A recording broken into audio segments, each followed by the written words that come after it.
Take them to the Bahamas. I was supposed to watch the dog. We'll call the meeting to order for Wicomico County Council Legislative Session 2026-13. We have for our invocation this morning Pastor Greg Morris with the Parkway Church of God. Pastor, good to see you. You would be right at that podium. Thank you. What a privilege to be here representing people of faith. We appreciate the opportunity. President Cannon and members of the council. Let's pray. Heavenly Father, we come before you today grateful for the privilege of self-governance. We're ever mindful that every authority exists because you have permitted it to stand, according to Romans 13:1. We pause from our agendas, from our arguments, from our ambitions to acknowledge that you, Lord, are Lord over Wicomico County, over this council, over every heart that is gathered in this room. Lord, we live in days of noise, days when voices rise loud and confident, each certain of its own righteousness. But give us ears to hear what is true, hearts that are humble enough to be corrected. Your word reminds us that the fear of the Lord is the beginning of wisdom in Proverbs 9 and 10, and that without it, even the wisest counsel grows brittle. We ask for the spirit described in Micah 6 and 8 to do justice, to love mercy, and to walk humbly with you. Let that humility mark this council's deliberations today. Let no decision be made merely to win a point, but to serve the people of this county, the elderly that are waiting for services, the young families that are trying to build a future, the small business owners, the forgotten, the overlooked. Father, you have said that righteousness exalts a nation and sin is a disgrace to any people. So we ask that this body and all who watch, all who vote, all who serve in this season would remember that true leadership flows not from cleverness or the persuasion of words, but from character and integrity that is shaped by biblical authority, your truth. Grant wisdom to every member of this council. Grant patience to every citizen who disagrees. Grant unity when it serves the common good. And courage and convictions must be spoken plainly. May this chamber be a place where truth is valued over noise and where service outweighs self-interest. We commit this meeting, its agenda, its outcomes into your hands. Bless the deliberations of this day, and for those that go forward, guard the hearts of those who lead, stir the hearts of those who watch, that all of us, regardless of our persuasions, might be drawn back to a more intentional awareness of your presence in all things. We ask this in your most holy name. Amen. Thank you, Pastor. I think we should have you read that before every forum and every debate in the county from here to November. Well said. Thank you very much. That was a good one. I'd like everyone to join us, if you would, to stand for the Pledge of Allegiance. Pledge allegiance to the flag of the United States of America and to the republic for which it stands, one nation, under God, indivisible, with liberty and justice for all. Entertain a motion from council to approve the consent agenda. So moved. Second. Second. Any discussions or corrections? Seeing none, all those in favor say aye. Aye. Opposed? Motion is carried. Consent agenda passes unanimously. Good morning, Mrs. Hurley. Good morning, Council President, council members, ladies and gentlemen. We have 3 public hearings on the agenda this morning. The public hearing notices have been published in the local newspaper and posted on the county's website. The first public hearing is on resolution number 106-2026. This is to amend the 2010 Wicomico County Comprehensive Water and Sewer Plan for Pohanka Automotive Group Kia dealership located on North Salisbury Boulevard. The Wicomico County Department of Public Works is seeking a redesignation of the Kia dealership from the current designation of W6S6 No Plan Service to a new designation of W1S1 to be served by the city of Salisbury. And we have Mr. Adam Corey here, our Deputy Director of Public Works, if you have any questions. At this time, we open the floor for a public hearing on Resolution 106, 2026. If you have any comments you'd like to make in reference to this specific resolution, come to the podium, please. State your name, your county of residence, and your concern. Okay, that concludes the public hearing on Resolution number 106, 2026. Entertain a motion from council to approve Resolution 106, 2026. Second. Second. Any discussion or questions? Seeing none. All those in favor say aye. Aye. Opposed? Motion is carried. Resolution passes unanimously. Next is a public hearing resolution number 107-2026. This is authorizing the county executive to apply and accept a FAA airport infrastructure grant in the amount not to exceed $1,300,000 from the Federal Aviation Administration to support the current runway extension project and amend the fiscal year 26 capital budget. And we have Mr. Tony Rudy here, our Director of Aviation, if you have any questions. This time we open the floor for a public hearing on Resolution 107, 2026. If you have any comments that you'd like to make, come to the podium, please. State your name, your county of residence, and your concerns. That concludes the public hearing on Resolution 107, 2026. Entertain a motion from council to approve Resolution 107, 2026. So moved. Second? Any discussion? All those in favor say aye. Aye. Opposed? Motion is carried. Resolution passes unanimously. Next is a public hearing on resolution number 108-2026. This is authorizing the county executive to apply and accept a Maryland Aviation Administration grant in the amount of $31,000 to support the current runway extension project. This time we open the floor for a public hearing on Resolution 108, 2026. If you have any comments you'd like to make in reference to this specific resolution, come to the podium, please. State your name, your county of residence, and your concerns. That concludes the public hearing on Resolution 108, 2026. Entertain a motion from council to approve Resolution 108, 2026. So moved. Second. Any discussion? All those in favor say aye. Aye. Opposed? Motion is carried. Resolution passes unanimously. Okay, next for your consideration is resolution number 104-2026. This is authorizing the county executive to execute an amendment to the work order agreement with Everside Health, LLC. Entertain a motion from council to approve Resolution 104, 2026. Second. And we have a motion second. Any discussion? All those in favor say aye. Aye. Opposed? Motion is carried. Resolution passes unanimously. Next is resolution number 109-2026. This is declaring 4980 Cooper Road in Eden, Maryland as surplus property and enumerating the disposition of the property. Council did hold a work session on this request on May the 19th, and a public hearing was held on June the 2nd. Ms. Early, entertain a motion from council to approve Resolution 109, 2026. So moved. Second. Second. Discussion? All those in favor say aye. Aye. Opposed? Motion is carried. Resolution passes unanimously. Next for your consideration is resolution number 110-2026. This is proposing the amendment of various sections of the Wicomico County Charter, and council held a work session on the proposed amendments on June the 2nd, 2026. And a motion from council to approve Resolution 110, 2026. Second. Second. Any discussion? All those in favor say aye. Aye. Opposed? Motion is carried. Resolution passes unanimously. Next item for business is resolution number 111-2026. This is to amend the fiscal year 2026 budget to increase the Board of Education pre-K fund to pay the fiscal year 2026 outstanding amount due to the state of Maryland for private pre-K funding. And we have Pam Mullen here, our Director of Finance, if you have any questions. Entertain a motion from council to approve Resolution 111, 2026. So moved. Second. Second. Any discussion? I guess this is another, the state will be slowly passing down more and more responsibilities, fiscal, financial responsibilities to the local level. All those in favor of Resolution 111, 2026, say aye. Aye. Opposed?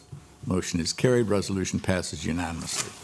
Next is resolution number 112-2026. This is to amend the fiscal year 2026 budget to increase the state's attorney special prosecution fund to pay the fiscal year 2026 outstanding amount due to the state of Maryland for the erroneous convictions. Entertain a motion from council to approve Resolution 112, 2026. So move. Second. Second. Any discussion? Josh? I'd like- Sorry, Shannon. How much is it? It's about 200,000, Can't see. isn't it? 286,000. 286,000. 286. I see it, I can't open my, Okay, 286, 706 and 1 cent. okay, I can't open my, That's okay. Josh? Yeah, just, Go ahead, Josh. I'll just say, Pam Olin, Finance Director, sorry. Thank you, Pam. I know that there was legislation in this past legislative session to try to address some of this, and this was actually a topic I was going to bring up with the Marion County's discussion later on. I don't know, however, wherever that legislation even landed, or if that would impact us, but I thought we were addressing, as a state, we were trying to address this, and I don't know if you know any more than, So my understanding is that even though there was a push by MACO and multiple people, multiple entities, this did not pass at the most recent legislative session. So we are the lucky recipients of being ourselves, and Baltimore City are the first two that are impacted under this. And the bill is due at the end of June. Part of the reason why we waited to come to you was we were really hopeful that something would happen in the legislative session, and it did not. So as such, we are asking for this funds, and there is sufficient funds in the fund balance to cover this. And I mean, it's kind of like, okay, here's the bill. You've got to pay this. So we kind of have to pay it.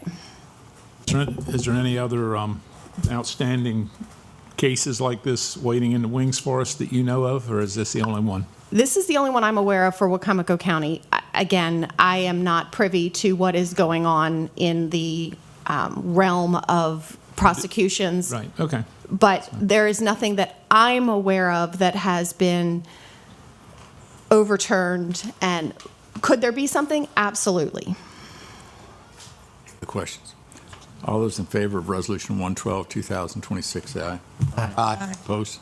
Motion is carried. Resolution passes unanimously. Thank you. Thank you, Pam. Okay, next is Resolution Number 113-2026. This is approving a contract for banking and purchase card services with J.P. Morgan Chase Bank. Entertain a motion from council to approve Resolution 113, 2026. So move. Second. Second. Discussion. All those in favor say aye. Aye. Opposed? Motion is carried. Resolution passes unanimously. Thank you. Thank you. Next is the submission of appointments to the Police Accountability Board by Mr. Steve Lakin, Assistant Director of Administration. something entirely different. So Lakin, I told you we'd have you in before 10:15 instead of 12:15. Appreciate that, Mr. President. Good morning, everyone. Steve Lakin, Assistant Director of Administration, here for three appointments. First, the County Executive recommends the appointment of Stephen Feliciano to the Police Accountability Board, and I'm formally submitting his credentials for your consideration. The PAB works with law enforcement agencies and county government to improve matters of policing. The board receives complaints of police misconduct filed by members of the public, and on a quarterly basis reviews outcomes of disciplinary matters considered by the Administrative Charging Committee. Before use Resolution Number 114-2026. This is confirming the appointment of Stephen Feliciano to the Wicomico County Police Accountability Board. Entertain a motion from council to approve Resolution 114, 2026. to move. Second. Second. Discussion. All those in favor say aye. Aye. Opposed? Motion is carried. Resolution passes unanimously. Next, the County Executive recommends the appointment of Jennifer West to the Police Accountability Board, and I'm formally submitting her credentials for your consideration. Before use Resolution Number 115-2026, confirming the appointment of Jennifer West to the Wicomico County Police Accountability Board. Entertain a motion from council to approve Resolution 115, 2026. So move. Second. Second. Discussion. All those in favor say aye. Aye. Opposed? Motion is carried. Resolution passes unanimously. And next, the County Executive recommends the appointment of Kendall E. Timmons to the Police Accountability Board, and I'm formally submitting her credentials for your consideration. Entertain, sorry. Resolution number 116-2026 is confirming the appointment of Kendall E. Timmons to the Wicomico County Police Accountability Board. Entertain a motion from council to approve Resolution 116, 2026. So moved. Second. Motion is second. Discussion. Joe? I just have a general question, not about either one of the. How is this advertised, and do you get an overwhelming response of people that want to be on the board, or is it, I guess, anyway? So it's my understanding, Mr. Holloway, that it's advertised on the county website, and also I think that the PAB puts out some sort of an announcement in other public forums. And it's also my understanding that there are individuals who consistently attend those meetings and have expressed an interest, and so those are the people that are generally waiting in the wings. Okay, so the meetings are advertised on the website also? It's my understanding All right, that's okay. correct. Yes. All right, okay, thank you. Yes, Joe. Just to add on to Mr. Holloway's point there, I guess I have heard from multiple folks that they didn't know, when the appointments were coming up, and then even moving forward to try to make sure that the process is a little more isn't as long. I know some folks were talk about joining the board about a year ago. And so I don't know, just wanted to bring that to your attention on behalf. And I don't know if there's something we can do with the Police Accountability Board themselves to make sure that if they have a press release that it maybe comes through the executive office, or that there's others that we could help promote it. But also then I know they have their own internal process for trying to move forward with the right folks for appointment. Anything we can do, I think, to help the Police Accountability Board in that process and make sure that they've got a robust group that everyone feels is trusted and respected, I think that'd be great to be able to do with the administration. And I'm not saying that's anything to do with you. That's the Police Accountability Board, not the administration. But I think if there's ways that the administration could help, I'd welcome you all looking into that. So, Councilman Hastings, just to address that, your concern about the length of time that it's taken, it's my understanding that all of these individuals have to go through a screening process, and they have to be vetted by, the police vet whether they have any records or any other formal complaints against them. So that takes some time, and it's also my understanding that there have been candidates who have been put forward who were disqualified because they had some blemishes on their record and were not eligible to serve. So that's why it's taken the length of time for these individuals to get through. And it's good to know that for the public to know that this is a process where we take the right time to vet and to make sure that this is the group of folks there are as trusted and knowledgeable as possible. But yeah, nonetheless, they always call if they say, "Hey, why is this taking long? What's happening?" So I appreciate you. Government, buddy. Yeah, hey, this is me reflecting the public, not my own personal views. But thank you. Anyone else? All those in favor of Resolution 116, 2026, say aye. Aye. Opposed? Motion is carried. Resolution passes unanimously. Thank you. Thank you. Thank you, Ms. Lake. That's all I have, Mr. President. Thank you, Ms. Hurley. Good morning, Mr. Chattel. How are you? Good morning, Council President Cannon. Good morning, Wicomico County Council. I'm the Internal Auditor, Anjali Chattel, and I would like to present Resolution 117-2026, acknowledging the grants audit report. Entertain a motion from council to approve Resolution 117, 2026. So moved. Second. Discussion. Ms. Chattel?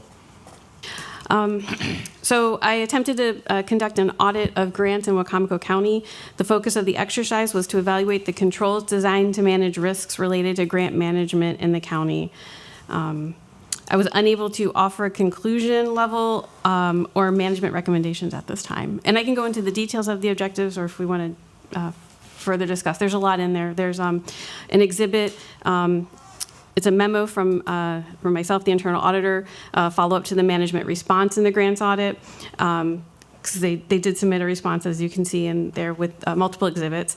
And then the audit committee chair also created a letter, the concerns regarding management responses to audit reports. Why don't you go into the details? Of the objectives, or the, okay, so the objectives were to evaluate controls designed to manage risks related to effectively and efficiently using resources, compliance with accounting policies and agreements with grantors, and reporting accurate, reliable information related to grant income and expenditures. And then I would make recommendations if appropriate, based on those evaluations. These grants are, going to expand about that as far as where the grants come from, federal, state, local, community partners, to whom, yeah. So my understanding, and I could be misunderstanding in some ways, but these are generally grants that are federal grants or state grants. In Munis, there's specific codes for starting if the grant area is like federal or state. So. I guess the word of the day is you said you attempted. So apparently you weren't successful? So I received some documents from management, and so I was able to do what I call like the risk review segment of an audit. I'm supposed to do a risk assessment at the beginning of every audit. And then there's the part where I actually do like testing, looking at support documents to compare to evaluation criteria, whether it's policies of the department or law, or a framework, a control framework. So that is where I was, so the second part is where I was not able to receive the documents that were requested for the testing. So that's why I use the word attempted to, because I didn't actually look at those support documents. You said you weren't able to receive them. Why weren't you able to receive them? When you look at the management response, based on my interpretation of the response, it seems like because I didn't CC other people, that might have been why. What I was told at the entrance conference, the second entrance conference, in my opinion, it sort of conflicts with what the management response says. And in management response, they actually have an exhibit in there. That's right. Huh? 5 exhibits. There's 6 exhibits, maybe. A, B, C, D, E, F, 6. Right. Yeah, 6 exhibits. Oh, no, wait, 7. G. There's a G. 7. There's 7 exhibits. So in the one from emergency exhibit E, it says, I was never given a list or approached, as that is the same time frame that Ms. Carter became the point person for grants. So I feel that supports that. I was told to send the request to the grant administrator rather than individual departments. But it seems from the management response that I didn't send them to the individual departments, and that's why I didn't get them. That's what, based on my interpretation of their response. So you were told to do it one way, and you did it that way, but then when you did it that way, you were told it should be done another way. That seems to be what has happened in the management response. That might be what they're saying. How much information was withheld? So I requested 52, for 52 org, object, project combinations, for 52 of them, I requested various support documents, the same support type documents for all 52 of those. And I want to say like org, project, combinations, because You don't know what org means. yeah. So org, in Munis, my understanding for these grants is like if it starts O2, it's either federal or state, and then if it's O3, then it's the other one. So there could be a project that has combined federal and state funds. So it's possible that 2 lines are for the same grant, and that's why I wanted to just say 52 lines rather than 52 grants, because it could be fewer than 52 grants that I actually requested. So just the account number, which is the combination of the org, the object, and the project. So I requested for 52 lines. I received none of the supports for any of those 52. So they didn't respond to 52 requests? It was one request with 52 account numbers. Items, yeah, okay. Yeah. This is kind of like deja vu. Here we are again, what we were going through a couple of weeks ago. I read the letter from Mr. Kaplan, I think it was, from your review board, the audit review board. Oh, Capon, yes. Capon. Yes. I don't think I've seen quite a letter like that critical of. I don't understand why there's such a divisive situation here between management, county executive's office, or whatever you want to call it, and the county internal auditor. We know what your purpose is. You would think they would welcome I guess nobody welcomes an audit, but you'd think they would welcome an audit that was trying to improve the operations, and but that doesn't seem to be the case. And when that happens, it always creates a sense of doubt, I think, with the citizens when nobody wants to respond. Council, I guess I don't know what our actions are. Joe, I just have, John, I had a thought. Why don't we request a closed session with the executive branch and the finance department and with Anjali Chatel so that we can iron this stuff out and make sure that we're all on the same page here? Because clearly someone's missing the mark and we're not understanding something. I disagree with you, James. I don't think it should be closed. Well, if we're talking about personnel issues, Joe, don't you Well, think? that's not personnel. That's not a What if personnel it's a issue. personnel issue? No, it's not. How's it a personnel issue? How do you know? It's not a personnel issue. I think it is worthy of an open work session. Okay. The topic of discussion, any of the items that we feel may involve personnel issues, prior to the meeting, Mr. Benson could clearly help us with that, and we could have an open work session for whatever portions was necessary, because the public needs to know. We Yeah, I don't do this. disagree. Yeah, and then if there's actually personnel matters that could be an issue, then we could go into closed session. That's my concern, is if there is personnel issues, that obviously that should be in a closed session, but if it's not, then by all means, let's do it right here. Well, in many instances, it could appear to be a personnel matter, because if you have inefficiencies in a department, I'm sorry, but you have to explain that publicly. Yeah. And, either the department head or individuals within that department may feel as if, they've been singled out, but that's, that's just the nature of doing business in a government environment. It just seems to me that we need to have some sort of work session so that we get this ironed out, because clearly, like I said, that someone's missing the mark here. Well, yeah, and you're not wrong. This has been how long has this been going on since you first began this? It's been has it been 2 years? So the entrance meeting, I don't know if I did the chronological because there were 2 entrance meetings.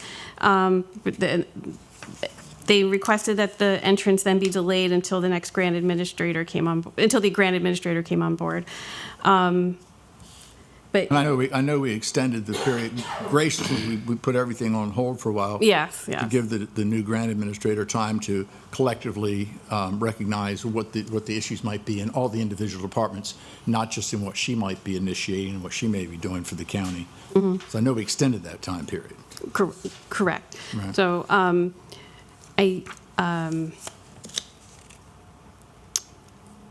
I don't know. So the second meeting, the second entrance meeting was January 29th, 2025. I know there was one in the fall of 2024. I can't remember what the exact date was. So I mean, what it looks like to the public is it's been going on for a year, and you've had 0 submissions from the administration to assist you in the 52. For the 52, correct. Yeah, Correct. Jeff?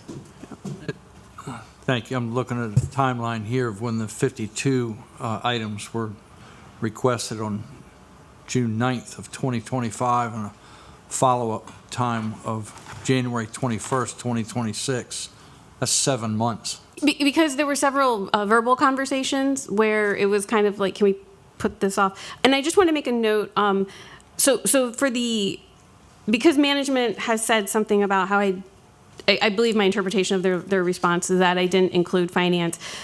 In the report, it says on page 4, for an example, an email from management dated June 9, 2025 said, I will review the list of grants you would like to evaluate for testing and will provide an update after I've completed my review and spoken with the staff. That actual email from the grant administrator did have on it some other CCs. I don't have the email with me, but I believe it also had finance, deputy director of finance on it. So even though I didn't include the deputy director on the request, because of the responses, I believe that there was some more awareness. But going to Mr. Councilmember Wynn's point, there could have been a communication mishap. And, I believe that communication's a two-way street, and there could be some miscommunication on the internal auditor's part. And so if we do have a work session, like I'm willing to, if we want to push this back and we, whether we do a subpoena or we do a work session to get the communication issues cleared up, where we can just get the items without a subpoena, or we can accept the report as is. But I'm open to what your risk tolerance and risk appetite are for this. And I understand that as well, but I mean, if I read it correctly, I think one of the comments made by the executive's office was the fact that there was a personal bias on your part, unfounded, and yet, you're here today and you seem to be trying to assist with every aspect you can to make this happen. If somebody wants to blame me for miscommunicating to then get the documents, I think I'm willing to accept that blame if I can get those, or, if that's what it takes to get the documents, I wouldn't. You're going to plead guilty to something you didn't do? Not guilt, but, I mean, if we're saying that there could have been a communication mishap, I'm willing to be part of this, the solution, whether that includes being part of what the problem was. I have a question. If I may just kind of drill down on what I think I'm hearing, and I would also preface this to say I don't think this is a personnel issue at all. Correct me if I'm wrong. You established the process from the beginning, the entrance meetings, whatever, with who you should be interfacing with, who you should be collecting information from. And it seems to me the problem is, the disconnect is that later on it was perceived that other people in management should also have been included from a communication standpoint. I mean, specifically, that's the situation. Is that the biggest bone of contention right now that we are all looking at? Yeah, that's what it seems like the response is saying. That's the main. But I could be wrong, and if management could come in to explain what if they think that it was a communication issue. So also, has that been if there's issues in the past, has that been the same problem that has arisen? Is that, purely, it sounds fairly insignificant to me that just purely having someone, involved with, CC'd on responses or questions seems like a fairly insignificant. It's more important, the actual work that you're doing and working directly with the department at hand.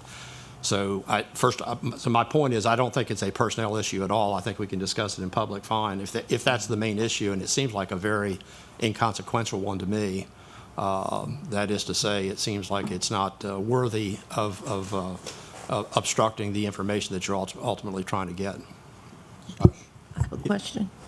Josh, Shani, let me You get Josh requested first. a list of 52 grants, and you did not receive them. The Do you know 52 what grant- accounts. Yeah, do you know what grants they are? Actually, the name of them. I can get the list. I don't Well, if you have have, the list. what I'm saying, if you can't get the information from the grants administrator or management, I'm not blaming the grants administrator, but can you go directly to who the grantor and get the information, because they have to send reports in to their grant person that granted them the grant. So can you get copies of what they send them? I'm not sure. I could look into that, but it would I'd take find out, because if they can't give you information, see what they're sending to the people that give the grant, get the grant. Josh? I was just going to add on. Ms. Shields had touched on exactly what I was going to go after. First of all, I acknowledge, obviously, the executive branch did have some. They went from a very decentralized system to a semi-centralized system. Now having Ms. Carter come in and help coordinate things, but it's still going to be very decentralized with the various departments and the types of grants that they're getting. But to Councilman Shields' point, each one of these grants, and I spent 15 years in the nonprofit world, each one of those should have a grant report done at the end, and which you should have, it's public information for most of these that are state grants or federal grants, or even, so there should be no issue with just getting a simple copy of a grant report. If there were not a grant report. That's a much bigger issue. And that, but I do want to acknowledge, obviously, there was a time where, there's been this transition, but now we're a little farther past that transition. I would, to Councilman Wynn's point, it would be nice to just have a open session to talk about procedure. Even on Exhibit B, you have an email copy, and they're asking, I guess you were asking Ms. Carter, in the next 2 weeks, can you give me, a list of grants for these times? I don't know what their process is or how much they have on their plate in general, but it'd be one thing if Ms. Carter or others knew, like, hey, come July in the year, or name a month or whatever, I'm going to have to then supply this information for these grants and then start to prepare for it. But it could be obviously a lot to have to pull together in a short period of time. I'm sensitive to that. But going forward, there's no excuse for just making sure that we get the right information. You should easily have copies of grant reports. And I do want to acknowledge, obviously, there's a separate layer within grants. It's very different than, in our previous issues. We have an internal auditor thanks to our, our fuel farm being rated by the department heads. This is different in the sense that you have a grant with a separate entity, and there's a extra layer of checks and balances with them reviewing money that was given from the federal government to the county or through or from the state. So I don't know if there's a way we can be more clear to the executive branch going forward. Here's when I'm going to need this, to make it easier on them. But also, if we could talk through in an open work session procedure, just so that we can get this information. There's no reason why that information shouldn't be very easily accessible and something that we could easily pull together. So I would love to see us continue to move in that direction. But.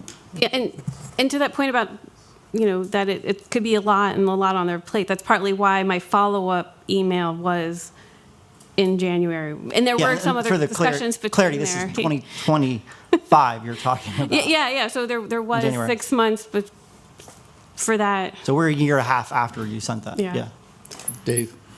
To that point, Josh, when you do your entrance meeting, I think that's what you call it, that's when you describe the process and have some back and forth, I guess, or to at least explain all the information, all the data that's going to be required, and the processes that they're going to be that you're going to need. So I think that should be clearly all explained in that entrance meeting. Yeah, and I've started to create a process where I record. So we're doing the meetings virtually going forward. The entrance, the findings meeting, and then the exit meeting through Microsoft Teams with it recording and transcription, so that everybody can get a copy of the transcript, and so it's more clear. Was this said? Was this not said? That sort of thing. All out there. Jeff? Yeah. I'd like to see this wrapped up by the last meeting in November. However, that has to happen through subpoena, working together with people. It's absolutely ridiculous that this has taken this long. And as Councilman Holloway said, this creates doubt by not answering questions. It gives the impression you might be hiding something. So I think there's a word for that. I think it's called transparency. We need to get the information that you need to do your job, however that needs to happen. Yeah, I mean, from my perspective, I think it's clearly the whole audit's been obstruction. And I do not, I can appreciate what Josh and Shandy are saying, but why would you ever go to a grantee on behalf of the grantor to ask them what you gave them, right? You ought to know. And if you're going to do it, why does the department head do it? Why doesn't any one of the department heads do it, or the administrator of the grants? That's not your responsibility. But it appears to me in reading all this, and I think it's the same thing. I think this is what the commission came away with as well. This is highly unusual. This is the first time we've ever really not been able to do to complete a grant. We came very close with the safari at the quarry, simply due to the lack of information month after month after month. And I still don't think we ever got all the information, but we had to conclude it regardless. But it really appears to me that there's a lot of obstruction, and I think they're creating some type of, abstract distractions It's like just saying, you need to talk to this person, and then you need to talk, and then they're contradicting themselves at the same time, which leaves you in an even worse case scenario. And then after all that fails, create the accusation that it's personal bias overall, where it really isn't. There's a lot of incompetence going on, and it's an unfortunate set of circumstances when you have to try to do your job, and the whole purpose of your job is strictly to see if they need help. And as confusing as this has gotten, I would think they need a lot of help, and simply to try to help them be more efficient. And that is the key issue right there. You are only doing one thing. You're not trying to poke holes in anything. You're not trying to find fault with anyone. You're trying to assist them in their operations. But I believe it is being taken personally, and there are measures that are being put in place that's creating some type of obstructions on your, against you, so you can't really do your job.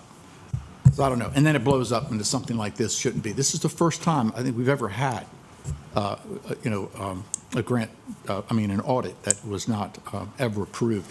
I think it's in the resolution, Joe, and it's interesting what you were saying about different comments. It does strictly say in the resolution, and because it has to state some of the valid issues that are of concern, it says, whereas the grants audit could not be completed as planned due to the internal auditor not receiving the information necessary to perform the audit. Can't understand that. Can understand that. After more than 12 months.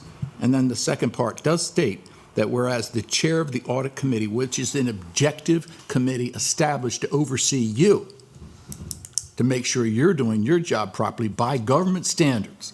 This is the audit committee. It's an independent group of professionals who volunteered.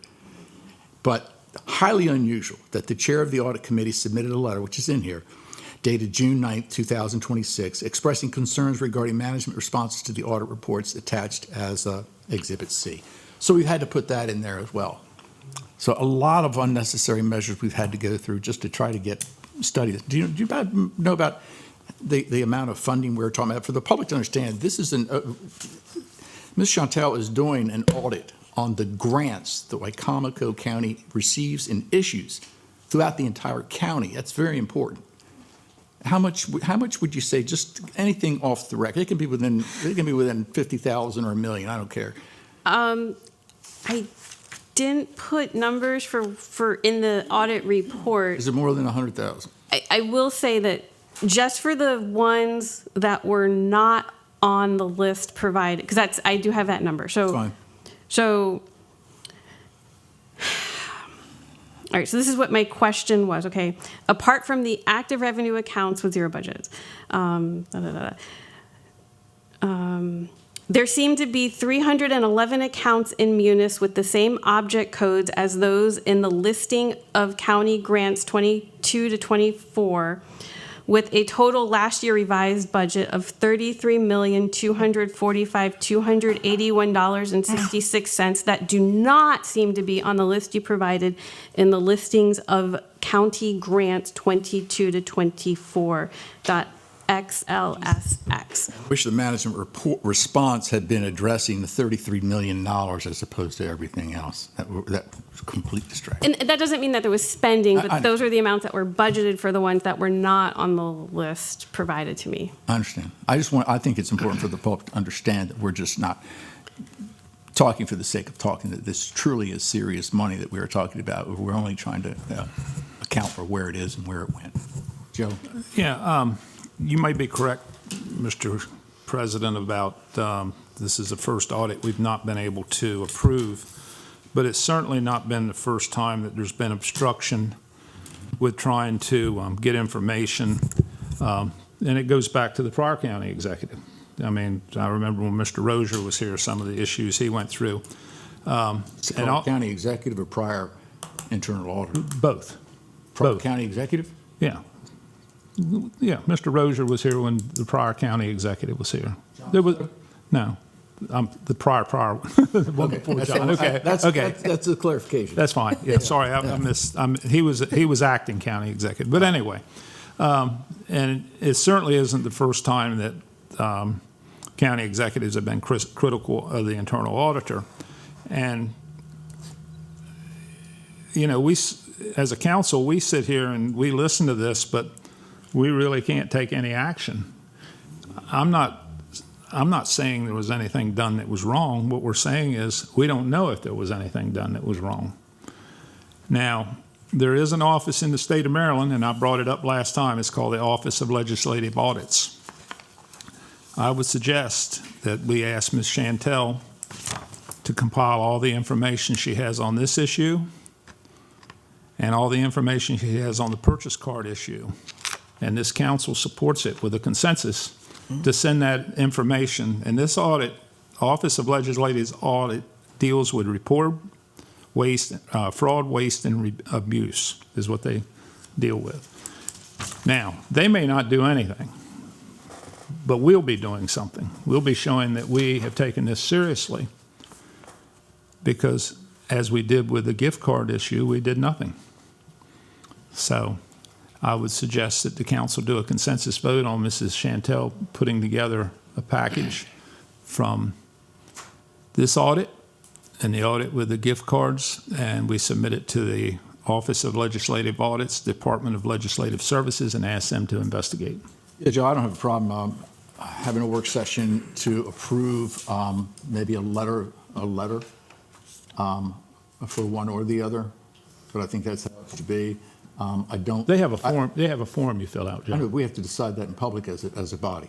We're here. I know that, but I want to make sure everybody has the opportunity to read this, and also we would also have to have. I think we have to have an independent work session to revisit the purchase card audits. I know originally the thought was to contact the Attorney General's office. I think that's way too. Well, I read the serious. minutes, and it said either state auditors or the. Yeah, the Office of Legislative Audits might be the better route to go with that. Yeah. So. Well, I mentioned that too in that meeting. Well, with what you have here, I haven't read this yet, but I certainly don't have a problem necessarily if we want to try to get this on a work session to each of them separately. I don't want to do it all both at the same time. I want to address each one separately.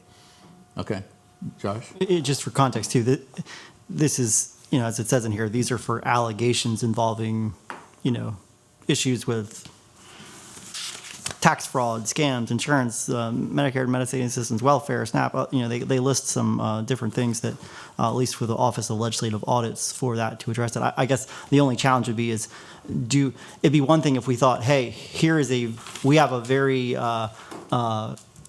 clear understanding that there might be fraud within this specific department and this specific grant or this specific situation. We don't have any of that. We just have a lack of information as a whole. So I guess how do we get, if we wanted to take that next step, how do we make sure that you have enough of the right information to be able to say to said body? Because what is the state going to say? The state's going to say, oh, okay, well, you don't have information. Good luck. Let me know when you do. Because it's not been supplied to us. And if you read the whole page, it says for other allegations, please complete the form below. Yeah, so it's it not might be just for what you were saying. No, but it might be. So then I'll say it might be worth then to say the next step could be can we have a list of all the grant reports from the state agencies? Maybe that would be an interim effort. I don't know, but one way or another, this system is usually meant for, hey, I think this department under this grant, committed fraud of this amount. Can you please investigate? Where we don't have that specific one thing to point to. But yeah. Josh, this is the same group that audits the school board, and they don't go into the school board to do an audit thinking that there's fraud. They go in there to find out if there is. They don't go in there with a threat. That's the way they do that. Mrs. Hurley, do we really need to have a work session to the council to take a consensus on packaging these? I don't think that's Mrs. Hurley's. That's not Mrs. Hurley's responsibility, Joe. Whose is it? Right here. Right here. Well, I thought the last meeting we pretty much agreed on sending something to either the state auditor or the attorney general. I thought the council, we didn't take a consensus, but it was pretty much agreed that we would send something up. And in fact, Mrs. Chantel suggested we do, and then that was changed, I guess, at an agenda meeting, right? Oh, no, Mrs. Chantel asked if we wanted her to put something together. And I said, sure, put it together, but we're not sending anything to the Attorney General's office. No different than what Josh suggested. When you send something to the Attorney General's office, you're looking for fraud, or you're looking for someone who actually profited from some type of violation, from some type of breaking of some law. I don't think in either instance, I can't say for certain, but I think what we're looking at, and that's why I think that the Office of Legislative Audits may be better, because you're looking at processes, and they hopefully might evaluate processes. We're not looking, to send people to jail or to have people dragged into court, because I don't think this rises to that level. We're looking at possible mismanagement or, inefficiencies or some type of oversights. And that doesn't go to the Attorney General's office. And in the instance before, where we were talking to a prior executive, we hired a forensic auditor, which might be the first step to take before you go to the legislative audits measure. You handle it locally, because a lot of times, as Josh suggested, the state doesn't want to handle it if you can address it on a local level. I mean, you're dealing with state money, so they would be interested. Could be valid. You're right. But the last time we did it was because the actual auditing, the company that does the auditing for Wicomico County recommended that we hire an internal auditor. I mean, a forensic auditor, yeah. and that's why we did it. And then the forensic auditor was kicked out You're of the saying you don't building. want to do a consensus to send this to, I don't want to do it right now because you just had to correct Josh on what some of the statements were. So I haven't read it, so I'm not going to make that decision yet. So to answer your question, I would be glad, as I said before, to look at doing a work session to address, and on the table would be either a forensic audit or an Office of the Legislative Audits in the state of Maryland. But we could do that and have two work sessions, or one work session, but combining two separately, okay? I don't want to tie them both up together because they're two totally separate issues.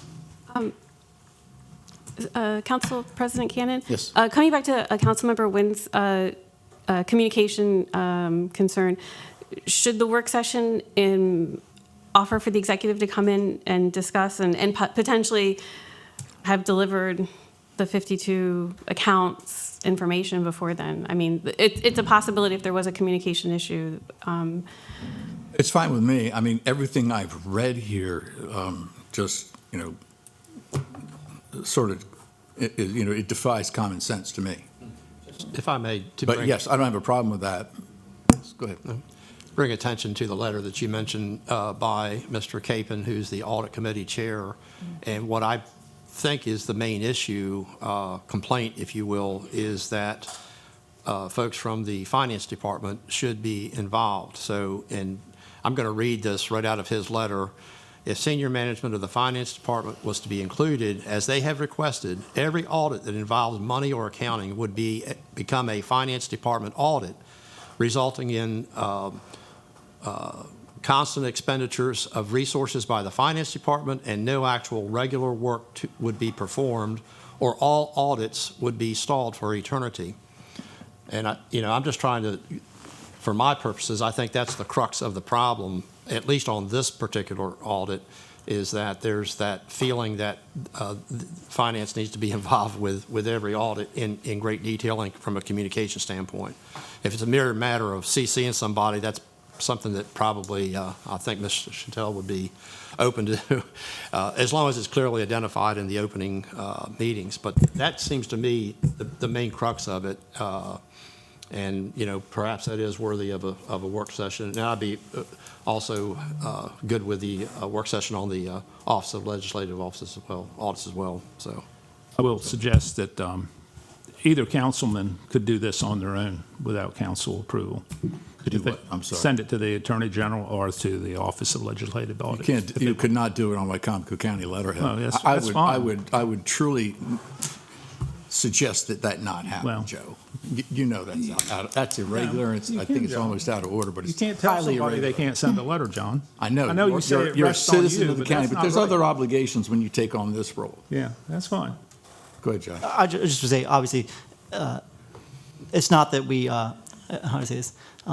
It's not like we have a dead body and we need to go see why did this person. We have a missing person, and we don't know what we don't know. I guess we don't know what information we don't have, and so it'd be instead of jumping quickly to act in something that that we don't have anything to point to. We don't have any reason to say, hey, clearly, we've gotten no public complaint of a particular grant going astray, or the music, or there's not enough money in one particular account or whatever. So I think if we can get more information, and if nothing else, it's just good for us to get clarity in the process with the executive branch to be able to say, okay, going forward, this is how we will handle things. This is the expectations of who get us involved in communications. And I think if we had a work session with that where we could all think through that together and make sure we're all clear, and then maybe that'll then lead towards us getting information.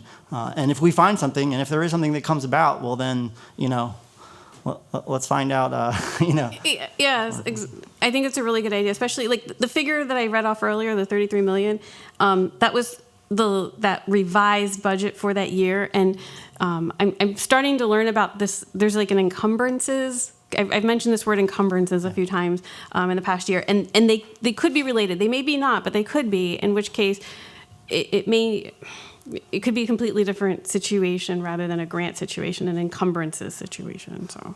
Yeah, and it's not like even in the encumbered funds aren't actually all of these processes that even listed out. It's not like the airport hasn't been moving forward. It's not like the work in the retrofits of bulkheads haven't been happening. They've been happening. We see these things happening from what we understand.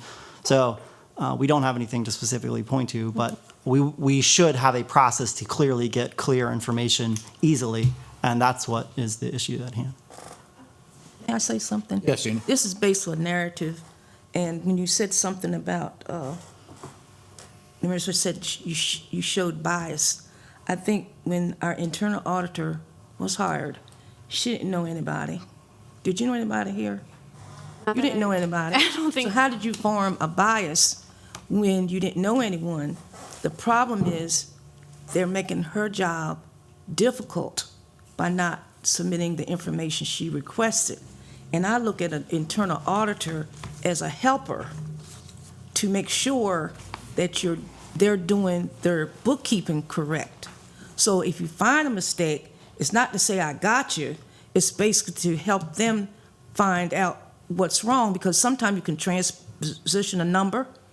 That could be just, not a problem that you're trying to hide something, but it's something that you can catch. Because I believe 2 heads, 3 heads is better than 1.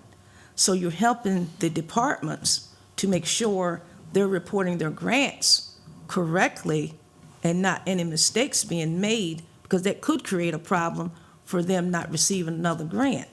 So I look at our internal auditor as a helper to the departments, not a bias. And I don't know why you can't get the information, because I think it's just meanness. That's all I can say. Any other comments? All those in favor of Resolution 117, 2026, say aye. Aye. Opposed? Opposed.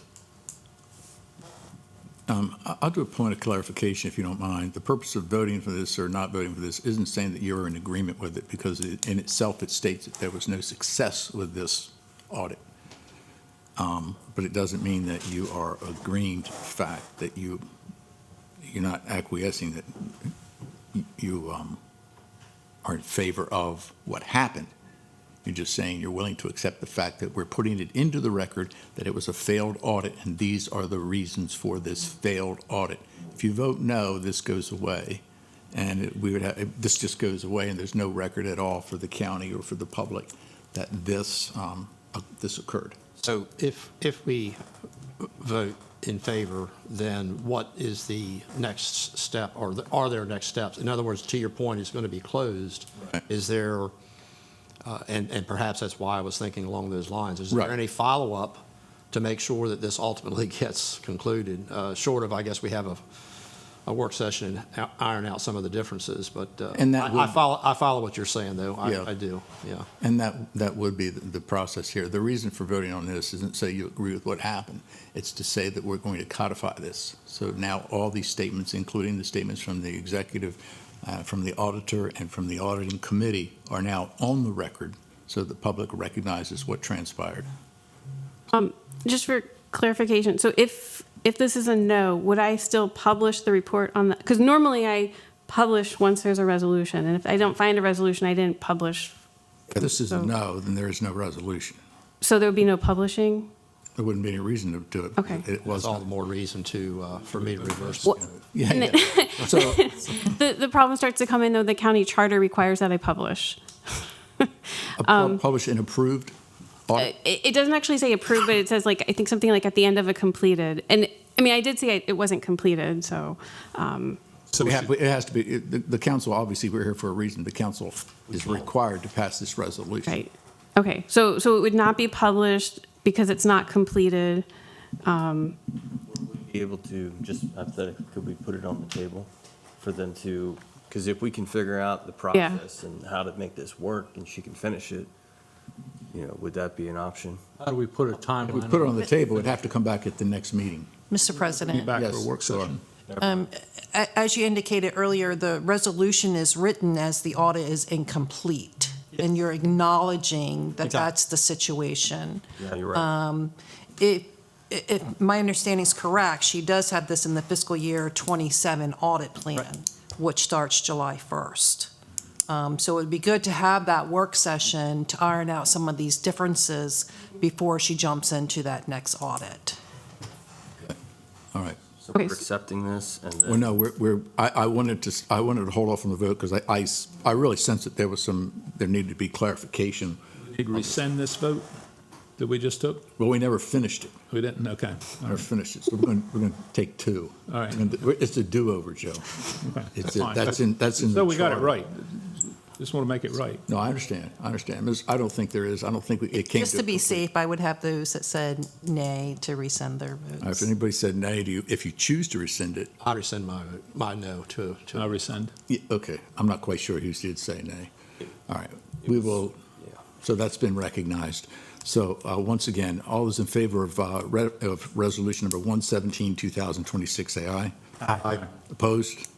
Motion is carried. Resolution passes unanimously. All right. So do That's I, not uncommon. It's like double negatives, right? so then do I publish the report or just publish the resolution and then not indicate it as a report because it was not completed? Or, That's up to your discretion. okay. The resolution will be posted on the council's Yeah. webpage. So I'll link it and then I'll put in the report section incomplete or something like that. Put it out there. You've I'll- already done it. It's in the Yeah, public. yeah, Just yeah. do it. Okay, sounds good. Thank you for your time. Thank you. Do you have anything else? Run. when do we want to try to schedule a work session? It'd be wonderful. So the $33 million possible. question is, As soon as possible. This time, we open the floor for public comments. If you have any comments you'd like to make, come to the podium, please. State your name, your county of residence, and your concerns. Monica? Good morning. My name is Monica Brooks, President of Wicomico County NAACP, resident of Wicomico County. That was exhausting. I want to say that every board I have served on, any organization, my personal company, audit is a normal thing, and we welcome it. We thank you, except for my workman's comp, if they find a thing, and I pay thousands of dollars. However, it's to assist me. Anything, we give that information over. It makes absolutely no sense that transparency is not there or the lag is there for the betterment of the county and also for the benefit of the residents. And if there cannot be something, I don't know what could be done to request these things, whether there's something judicially that can be done would be awesome. So that we can at least let the auditor be able to sleep at night, knowing that she did a complete job, because those numbers people are really particular. I want to also say bring up the concern I brought up last time, two of the concerns I brought up last time about our sheriff and our county executive wanting to join this federal lawsuit, concerns that our Wicomico County tax dollars should not be utilized for whatever the agenda that they have, considering that our county as a whole has not agreed with their anti-immigration rhetoric. The other piece is the employees. Councilman Merritt mentioned as one of the things that I was talking about to deal with employee salary disparities, that we could bring in a third-party salary situation to handle that so that everything is equal across the board. But I also brought up the element that people in their resumes, what they're saying on their resume has not necessarily been what has been shown in their work. So there's concerns that people are being brought on that are not actually capable to do the jobs that they're doing, and no one's following up on that. The last thing that I want to bring up is I'm glad that we finally got some additions to the Police Accountability Board. We've been talking about that for a long time. There have been people that were appointed that applied for a year and a half ago and that waited several months for that. So I thank you, Josh, for your comments earlier about wanting to smooth out that process, but we're also still needing a coordinator. That coordinator position is still open. There are qualified candidates that have applied. We have not heard back. I have made requests to the county executive and to the local management board to get a status on that, and perhaps you all can do a follow-up on that. And I thank you all for, pushing through on focus on transparency, which is greatly needed here in this county. It's absolutely insane, the things that we're getting. And I'm also disappointed by the media that we're getting for our county for the last 2 years has made us look like a joke. Ms. Brooks. Mr. Benson, if you would. Mr. Benson's going to pass something out to the council, and before I get into that topic, I can't believe the past half hour that just went on. I've never been a county executive, but I have been an executive for a Fortune 500 company. And when somebody came in to audit, they came in to talk to me because everybody that worked for me. And I told them who to go talk to, and I informed my people to cooperate with the auditor.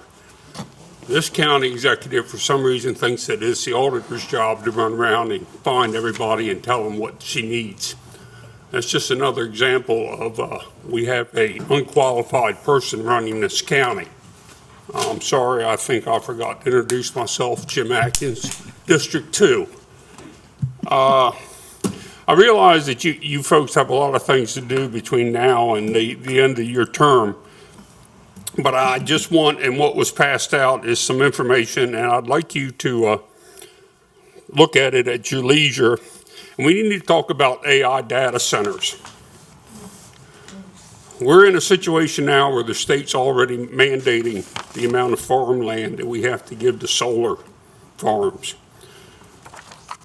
We need to put legislation in this county on AI data centers to protect this county.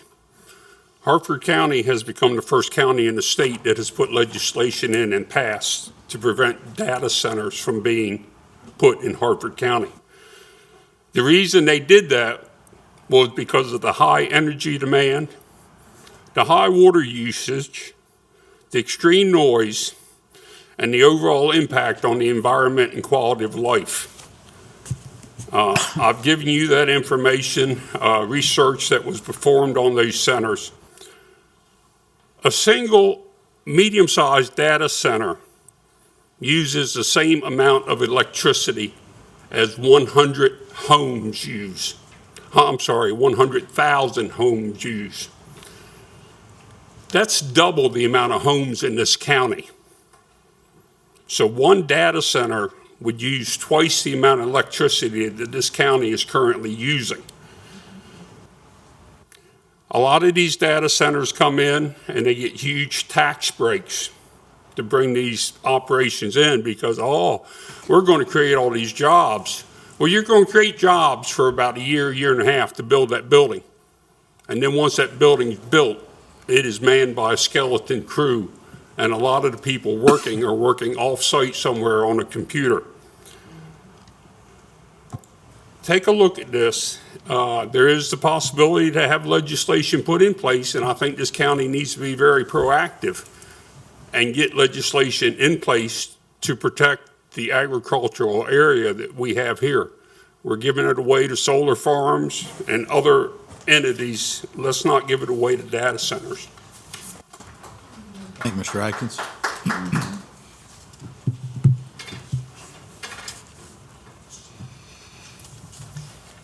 And I just saw in the news yesterday that Montgomery County put a moratorium on these same data centers. Good morning, council members and ladies and gentlemen. I'm Trish Melvin, Wicomico County. A press conference was held in this room last week. The topic was a he said, she said kind of dispute. No, Yes, sir. you talk louder into this. Okay. Is this better? Okay. A press conference was held in this room last week. The topic was a he said, she said type of dispute. The episode raises questions. If indeed this is a personal matter that did not happen when the county executive was in office, why are taxpayers footing the bill for Mr. Illuminati's hours? And why use official county chambers for a personal matter? I don't claim to know all the details, so I will leave those points for finer legal minds to ponder. Look, I have stood here more than once to criticize our sheriff for his efforts to collaborate with ICE, but I never said he was a liar, and it's obvious he's not lying now. I'm also not a fan of any news reporting under the Fox umbrella, or Sinclair Media for that matter, but it's simply not credible to believe that WBFF Fox 45, Sheriff Lewis, and Mr. Illuminati conspired to present some false narrative, and it doesn't matter how loudly one protests. In closing, I realize I'm at risk of being called a misogynist because that's the go-to label I hear repeated in different circles. Call me misogynistic, if you will, and it will be about as credible as the denials we all heard in this room on June 10th from the county executive. Thank you. Thank you.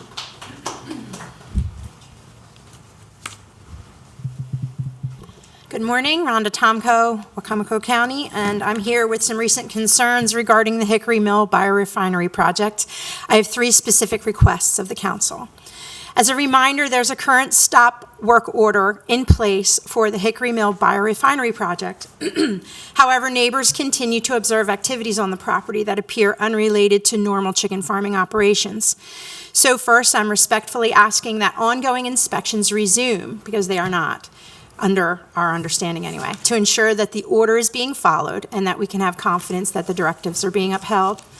Additionally, the MDA has stated that they're actively assisting Mr. Kathuria in identifying a new location for his project.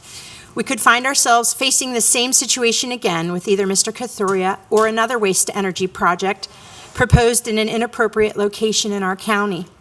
Our concerns were reignited and legitimized by the letter of support the county issued in April to Bethel Farms for a very similar waste-to-energy project. Secondly, please draft and vote on emergency legislation to force the establishment of zoning regulations specifically addressing these waste-to-energy projects. We understand that these regs can't interfere with the current litigation process. However, waiting for each of these proposals to play out through the courts puts an unnecessary burden on the residents and then results in spending our own tax dollars to monitor and oversee these projects. They could and should have clearer guidance from the start. We're seeing counties all over the country doing this, as was just referenced with the data centers, and we need to get ahead of these proposals. Finally, please bring representatives from the MDA to a public town hall meeting here in Wicomico County about these issues. It's worth noting that community engagement was something the MDA itself required of Mr. Kathuria to conduct on his behalf on part of the grant award. Our residents deserve answers regarding the millions that have been awarded to a grantee who has allegedly failed to comply with grant requirements, who has submitted inaccurate information on zoning applications, who has constructed a project using funding tied to an expired air quality permit, and whose property was reportedly listed for tax sale last week. These issues raise serious concerns about oversight, accountability, and the stewardship of public funds. Every meeting I attend, I hear the council addressing the need for transparency, accountability, and proactive measures in this audit we're talking about. We deserve the same to ensure that future projects are evaluated appropriately before they become costly and divisive issues again for Wicomico County residents. Thank you so much for hearing my concerns. Thank you. Good morning, everybody. Joe Venosa, District 7. I just want to piggyback real quick and echo Mr. Atkins' concerns about the need. I ideally for legislation on data centers. I think it's an excellent point. I'm glad he brought it up. The grants issue, again, Josh, you made the comment that there's no dead body, but it's a missing person. I think a lot of family members will tell you that a missing person is not good news either. We've had a year and a half of this. It is Twilight Zone level insanity to watch this, that for a year and a half, basic functions of financial accountability aren't being done. And again, I know we are often constrained by it. I would respectfully urge that we consider a charter amendment this fall that would at least put more guardrails in so that the county can have some teeth when these kinds of obstructions occur. I think there is too often a predilection for people to blame it on incompetence rather than malfeasance. Based on where I've been sitting for the last few years, it's both. So keep that in mind. Real quick, I'm not going to comment on the negative attention we're getting, although I will say that a friend from Durham, England, in the UK, sent me a news story about our little county, and it wasn't about the audit concerns.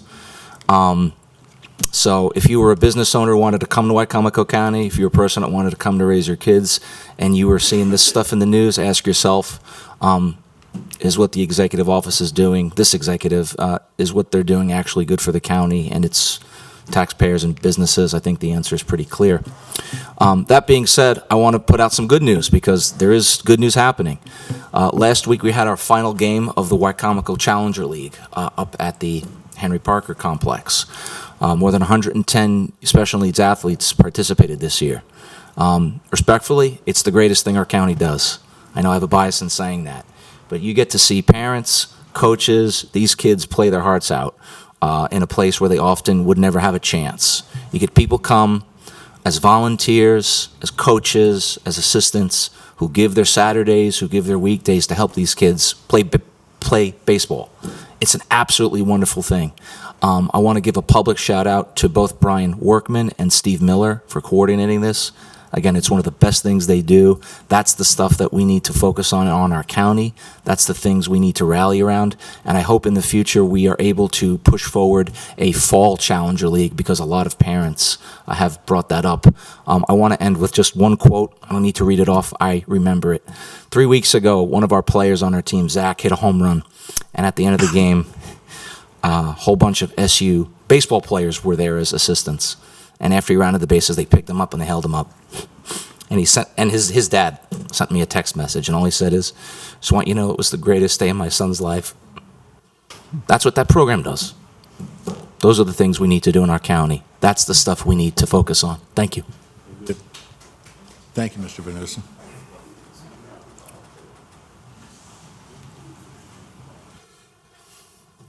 Morning, y'all. Mike Goldberg, Wicomico. Several weeks ago, the county executive, then along with the director of administration and deputy director of administration, took a trip to Las Vegas for a retail seminar. Now, I do support the executive's involvement in trying to develop new business to come to Wicomico County, but I think we need to look at this just a little bit closer. The retail sector, growth in the retail sector follows growth in other sectors, as anybody who's been involved in real estate development understands. Just think about the California gold rush, for instance. Unless the gold was there and a lot of people were coming to mine the gold, you wouldn't have had Levi Strauss selling blue jeans or the guys who make the buckets and the shovels. So it didn't seem to be a wise expenditure to spend money on examining retail development when we don't have growth in other areas. In fact, the retail sector is contracting, not just in Wicomico County, but elsewhere. Brick and mortar stores are quickly becoming a thing of the past. The focus should be on bringing manufacturing jobs here, but they've left us already, as we all know. Or warehouse distribution. Well, geographically, this isn't a great place for that. But I especially have to question why we sent so many people to Las Vegas at taxpayer expense. I can see perhaps the executive going despite the realities of retail growth, but did it really require both the director and the deputy director of administration? I really have to wonder if this retail seminar were being held in Lubbock, Texas, or Sioux City, Iowa, if anybody would have gone. This was a vacation at taxpayer expense and was an improper expenditure of taxpayer dollars, in my opinion. Just real quickly on another topic, the county executive recently posted a photo of herself holding an AR-15 with a silencer. Find it a little bit disturbing, especially following another meme where she declared that she is the storm. Well, storms are destructive, and unstable people holding firearms in their hand is a rather threatening and intimidating action, in my opinion. Keeping in mind that this is also someone who has to have an emotional support dog in the office. I really am questioning the emotional stability of our county executive, and I don't see protective systems here, security systems that will protect all of us in this very chamber. And it's my request that the council do look into enhancing security here, because we may not be dealing with a stable person. We've seen a lot of pictures like this being posted by people shortly before they've committed mass atrocities in recent years. That's all I have for now. Thanks. Thank you, Mr. Goldberg. Any other public comments? Seeing, I have a comment. Mr. Benson has prepared for the council, recognizing the fact that there were comments today, and we have questions and comments that all of us have fielded over the last several weeks, and I think it's appropriate for the public as a whole to recognize what the council's position is in reference to the recent news items that have been out there. Thank you, Mr. Benson. In preparation for today's meeting and requests that council investigate the incident between the county executive and the sheriff, I was asked to opine on the matter. To the extent I understand the facts surrounding this incident is from reading the letters online, that being the alleged letter sent by the county executive requesting an investigation and the letter sent by the sheriff in response. The executive letter alleges that a sheriff's deputy was showing or distributing nude photos of the executive. It further alleges this constituted a criminal violation relating to revenge porn, which should be investigated. The response from Sheriff Luce indicated that he had been shown the alleged nude photos by one of his deputies in a private setting. He further stated that if the executive wanted an investigation, that such an investigation would by necessity result in the executive's personal and county cell phone being taken and reviewed to determine if either would show that those photos were used to send the nude photos. In his response, the sheriff further indicated a willingness to investigate, to request an investigation, but counseled the executive that the investigation may not have the results the executive wanted. As a result of the exchange of letters, it's my understanding the executive did not renew or continue her request for an investigation. The initial issue is whether sending nude photos is a crime in Maryland. From my understanding, sending nude photos to a consenting adult is likely not a criminal offense in Maryland. The issue in this instance is whether the person that received the photo was a consulting adult. We, the council in this case, has no way to answer that question. The second issue is whether the allegation of revenge porn. In Maryland, the crime of revenge porn has several elements, including the knowing distribution of intimate content. That distribution must be done with a specific intent to harm, harass, intimidate, threaten, or coerce the other person. The distribution must be without consent, and the alleged victim must have had a reasonable expectation of privacy that the image would remain private. If the victim were found to have sent the image, it is doubtful the victim would have an expectation of privacy. The only investigation I believe the county council would be authorized to undertake would be to determine if county equipment was used to transmit pornographic materials. To conduct the investigation, the council would need to be prepared to issue a subpoena for the executive's county phone or computer and potentially hire a forensic expert to analyze the equipment. It must be presumed that if such images ever existed on the equipment, that they would long ago have been deleted, or the phone would have been changed and the original phone would have been destroyed. If the executive did not voluntarily surrender her phone or computer for examination, the council would need to sue to have its subpoena enforced. Under the charter, the county council can censor the executive for action which are repeated substantial violations of the charter. None of the allegations above seem to rise to the level of violation of the charter, but even if there were a violation, it must be more than one instance. If these allegations resulted in a felony conviction or a conviction for a crime of moral turpitude, the county executive would be deemed to have forfeited her office.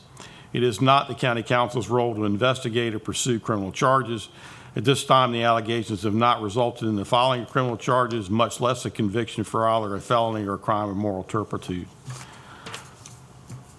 Thank you, Mr. Benson. Any council comments? Josh? I would just say, thank you all, obviously, for attending, and for those who spoke, appreciate you doing so. A couple quick things regarding the conversations regarding data centers. That's another thing that we've heard. We did actually, I brought this up a year ago after attending a data center conference.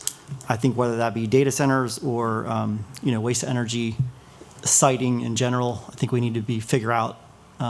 It'd be nice for the county to be a little more proactive on that. I'm not saying these things can't exist, period, ever, because they are likely going to exist. But if they are to exist, it should be in the right locations and with the right scenario, so they don't harm neighbors, harm the broader environment, or and I know the state legislature is working on things like making sure the data centers bring their own energy, but this is obviously a bigger issue. And so I just wanted to use that as a moment to highlight for folks who do care about waste to energy or do care about data centers or other kind of siting.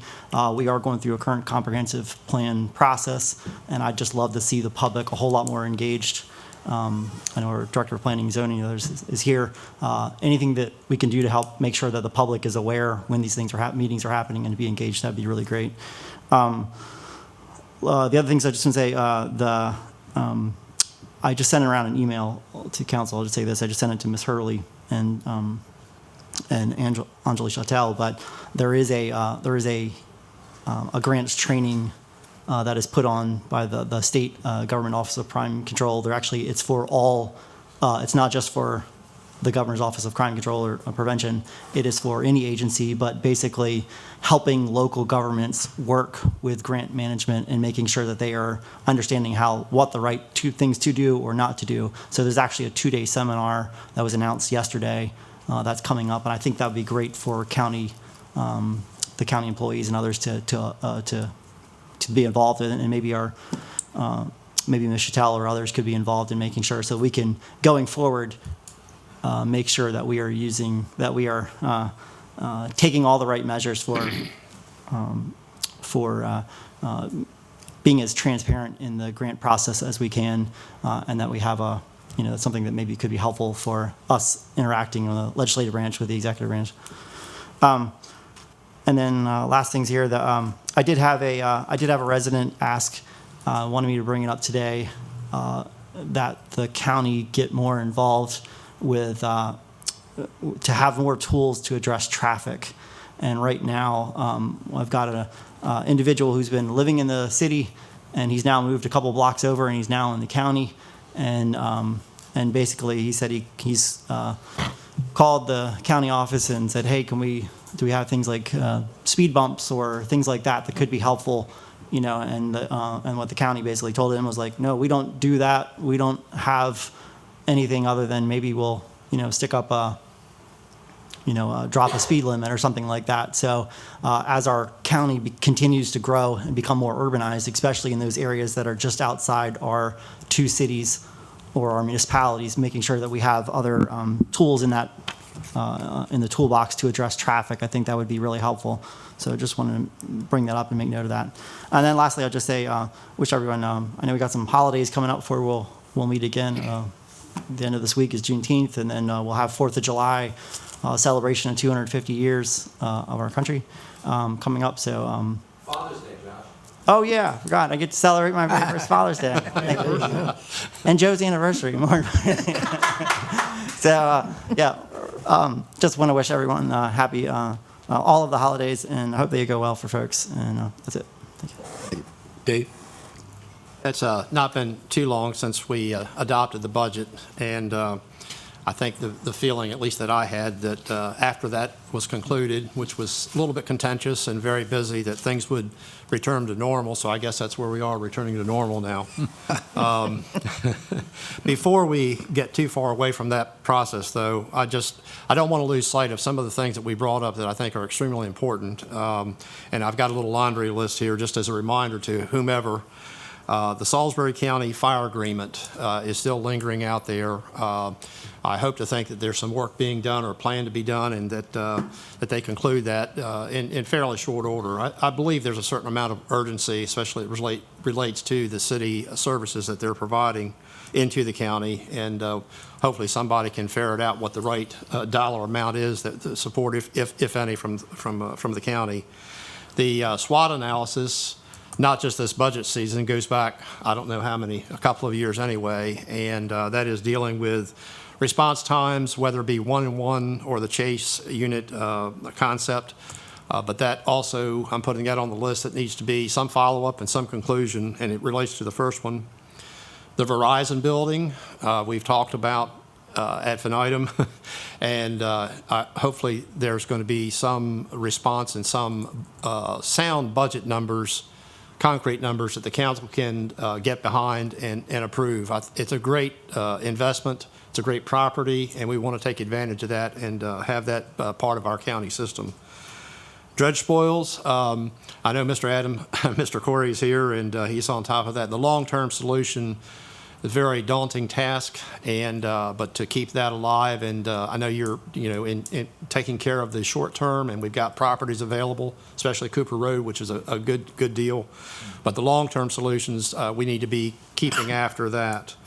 The landfill, the capital that's going to be needed for horizontal expansion, whether inclusive of the power line portion or not, is very, very large. And I know we've got some contribution coming in the form of the tipping fee, which by my calculations will yield about $4.5 million over the next 5 years. The 5-year capital is, in comparison to $4.5 million, whether it has the power lines or not, is $36 million or $50 million. So just acknowledging that's the hump we've got to get over, and it begs the question of whether or not we continue with the solid waste being an enterprise department or a county service, at least for that time that we've got to open up that section of land, and that's inevitable. So we've just got to deal with that and acknowledge it's really going to be for the next council to have to deal with that very large borrowing. Just mentioned GOB security. Hopefully there's some progress going forward with that, and sorely needed.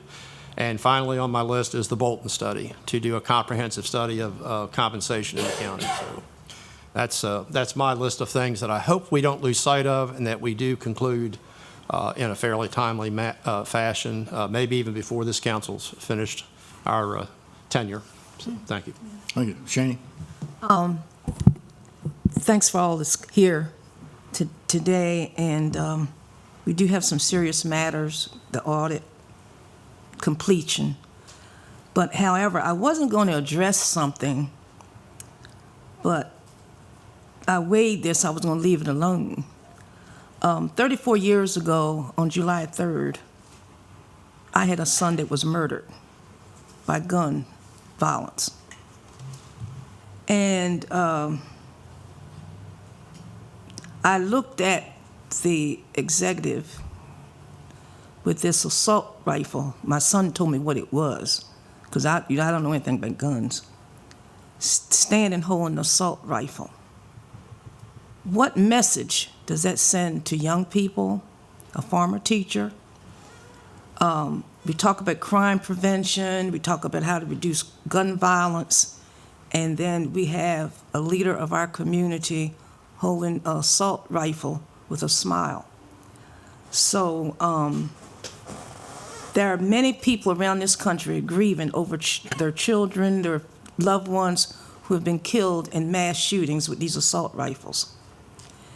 And if she had a shotgun, for hunting or something like that, that's something different to me, but it's still a gun, and it will kill. So I think that it bothered me because it brought tears to my eyes because it made me remember my son laying in the street for 3 hours. So people just need to remember that gun violence and the people that have lost their children through mass shootings. To me, that is not a thing to brag on to hold an assault rifle. And whatever reason that was done, it was, to me, inappropriate. That's all I have to say about that. And this summer, remember to check on your elderly because it's hot. Your dogs, make sure neighbors' dogs have water. There's ones that's outside because it's going to be hotter. It's just cooling today, but further this week it's going to be 91.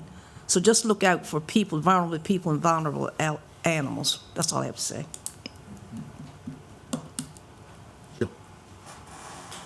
Well, I hope everybody has a good 4th of July. I've had a lot of questions in the past couple of weeks about the incident, I guess, between the sheriff and the county executive, and I've pretty much tried to just say, hey, that's between them. That's an embarrassment to the county. And I was hoping that the county council wouldn't get drawn into it, but apparently this letter was read today kind of opened us up, it's showing, I don't know what it showed, what the purpose of it was, why, but we got drawn into it anyway, so I guess we'll have more questions now, but it's an embarrassment to Wicomico County what's been going on. And when you have public comments like we had today,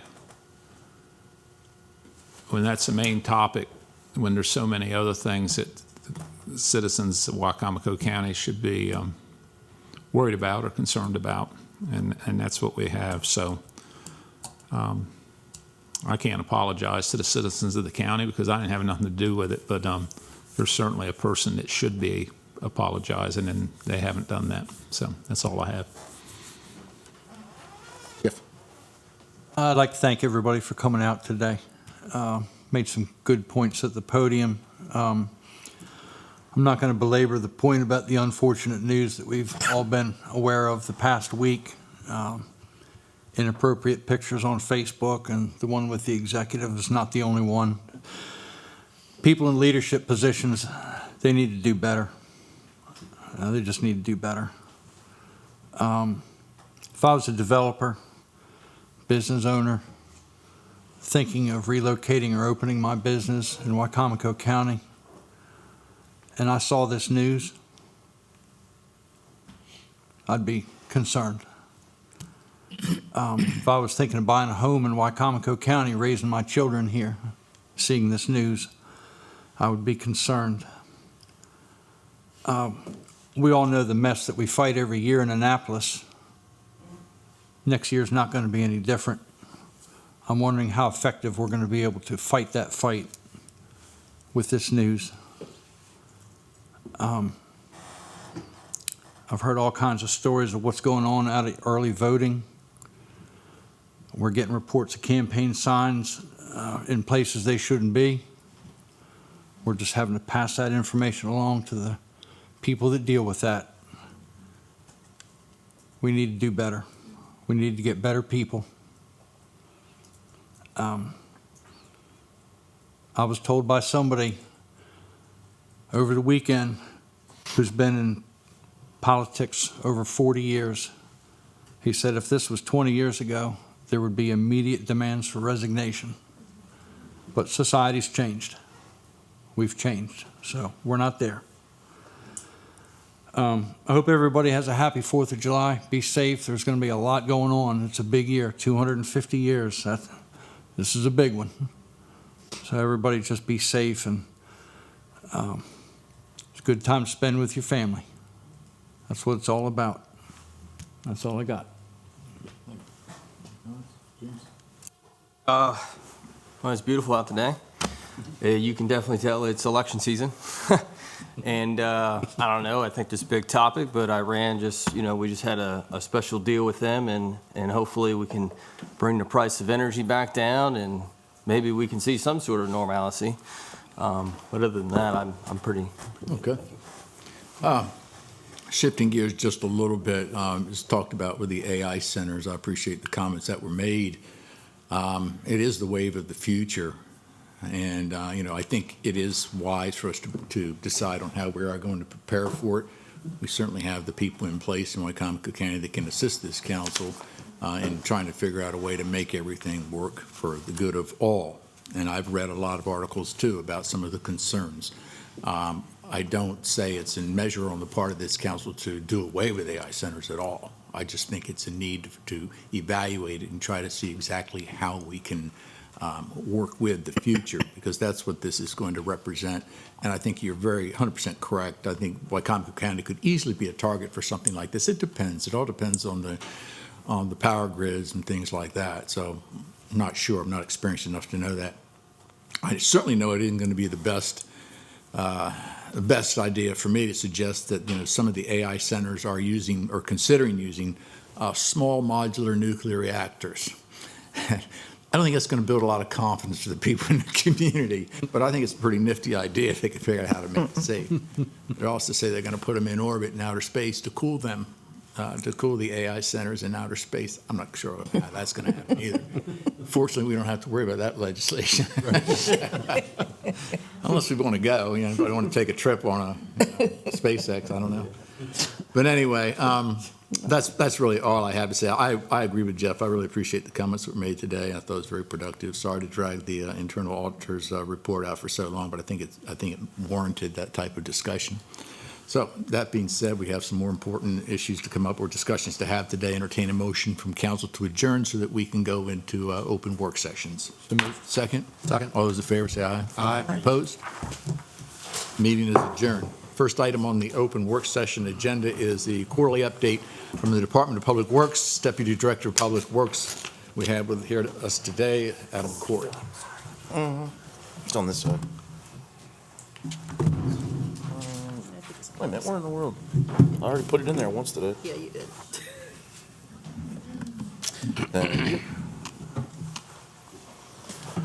All right, almost got to say good afternoon. It is still morning. Council President. We got you on that. Council, Deputy Director of Public Works, Adam Corey. This PowerPoint's pretty extensive, what the council asked for. The four main topics that you wanted to discuss today, I kind of tried to hit the high notes of everything, and it's pretty extensive, but I'll promise I'll get us out of here before sundown.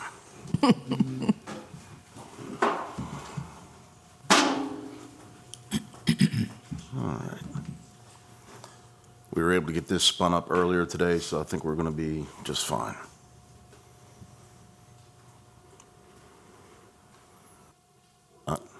That might be the end of it was a great show. Heading back to the office.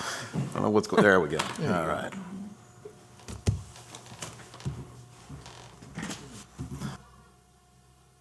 All right, so we'll proceed with this. Everybody's ready. You want me to wait for Mr. Hastings to get back, or? I think you're okay. We have it on the big screen Okay, for the cool. public. Thank you very much. So, appreciate council putting us on the agenda today to come in front of you to, again, put on what we'd like to continue to keep as a regular reoccurring theme of a quarterly update for all things public works. Of course, some quarters are going to have more going on than others, and in this in particular, the four main topics were, at the request of council, were the new litter control position that'll start July 1 out of the roads division. Solid waste, obviously what we're doing right now with cell 7. As far as engineering and dredging, that would be Sharps Point relocation, the U.S. Army Corps commencing this season, and then what we're doing, like you so well put, the long-term strategies and plans as we move forward. And then as a final update there, water sewer update, and at that point I'm going to have Director Taylor come up with me as well, just to kind of go over some finer points. So here we go.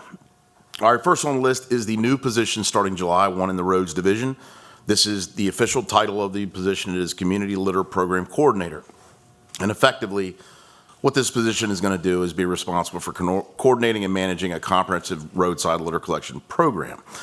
Not only are they going to work with the existing groups within our community that are already putting on a heck of an effort out there, but this is going to go a step further to put the recon in, assess situations, and get our staff, roads division staff, on the roadside on a more frequent basis to perform remediation of litter control. Now, of course, the other thing is they're going to be serving as a law enforcement local organization liaison. The law enforcement thing really does come into play here, and once July 1st comes, it's going to be the conversation with the sheriff, with local municipalities, City of Salisbury, and so forth about, there are laws on the books about covered loads, for example, and that's one of the biggest contributors. And then the other is illegal dumping, which we have not only laws about and code about, but we also have it within the legislation that the council passed last August. All right, so there's quite a bit that goes into this particular position. You're going to do a 3-pronged roadside litter collection program. Again, this is going to be soup to nuts, everything that we can do to make the whole process of litter collection better on the side of the road. Again, working with our NGOs, community organizations, churches, schools, continuing to seek continued public support, getting additional volunteers into the fray by supporting the organizations that are, again, already out there doing it, because in a volunteer organization like Wicomico Clean, for example, can get a lot more feet on the ground to hit a spot. But let's just take, for example, recons being done during the week by the county, right? Or public outreach is coming to the litter control coordinator saying, hey, we really noticed that whatever road was trashed last week, okay? That call comes in Tuesday morning, let's start getting the gears moving to get some other organizations involved. We can start hitting it with our staff as the week goes through, and then hopefully get a better outcome at the end of the day. Last slide here on this one, just to kind of give you an update of where we are right this minute and how this is going to progress. Right now, there is an existing solid waste division employee that we are in the process of full transfer to the roads division.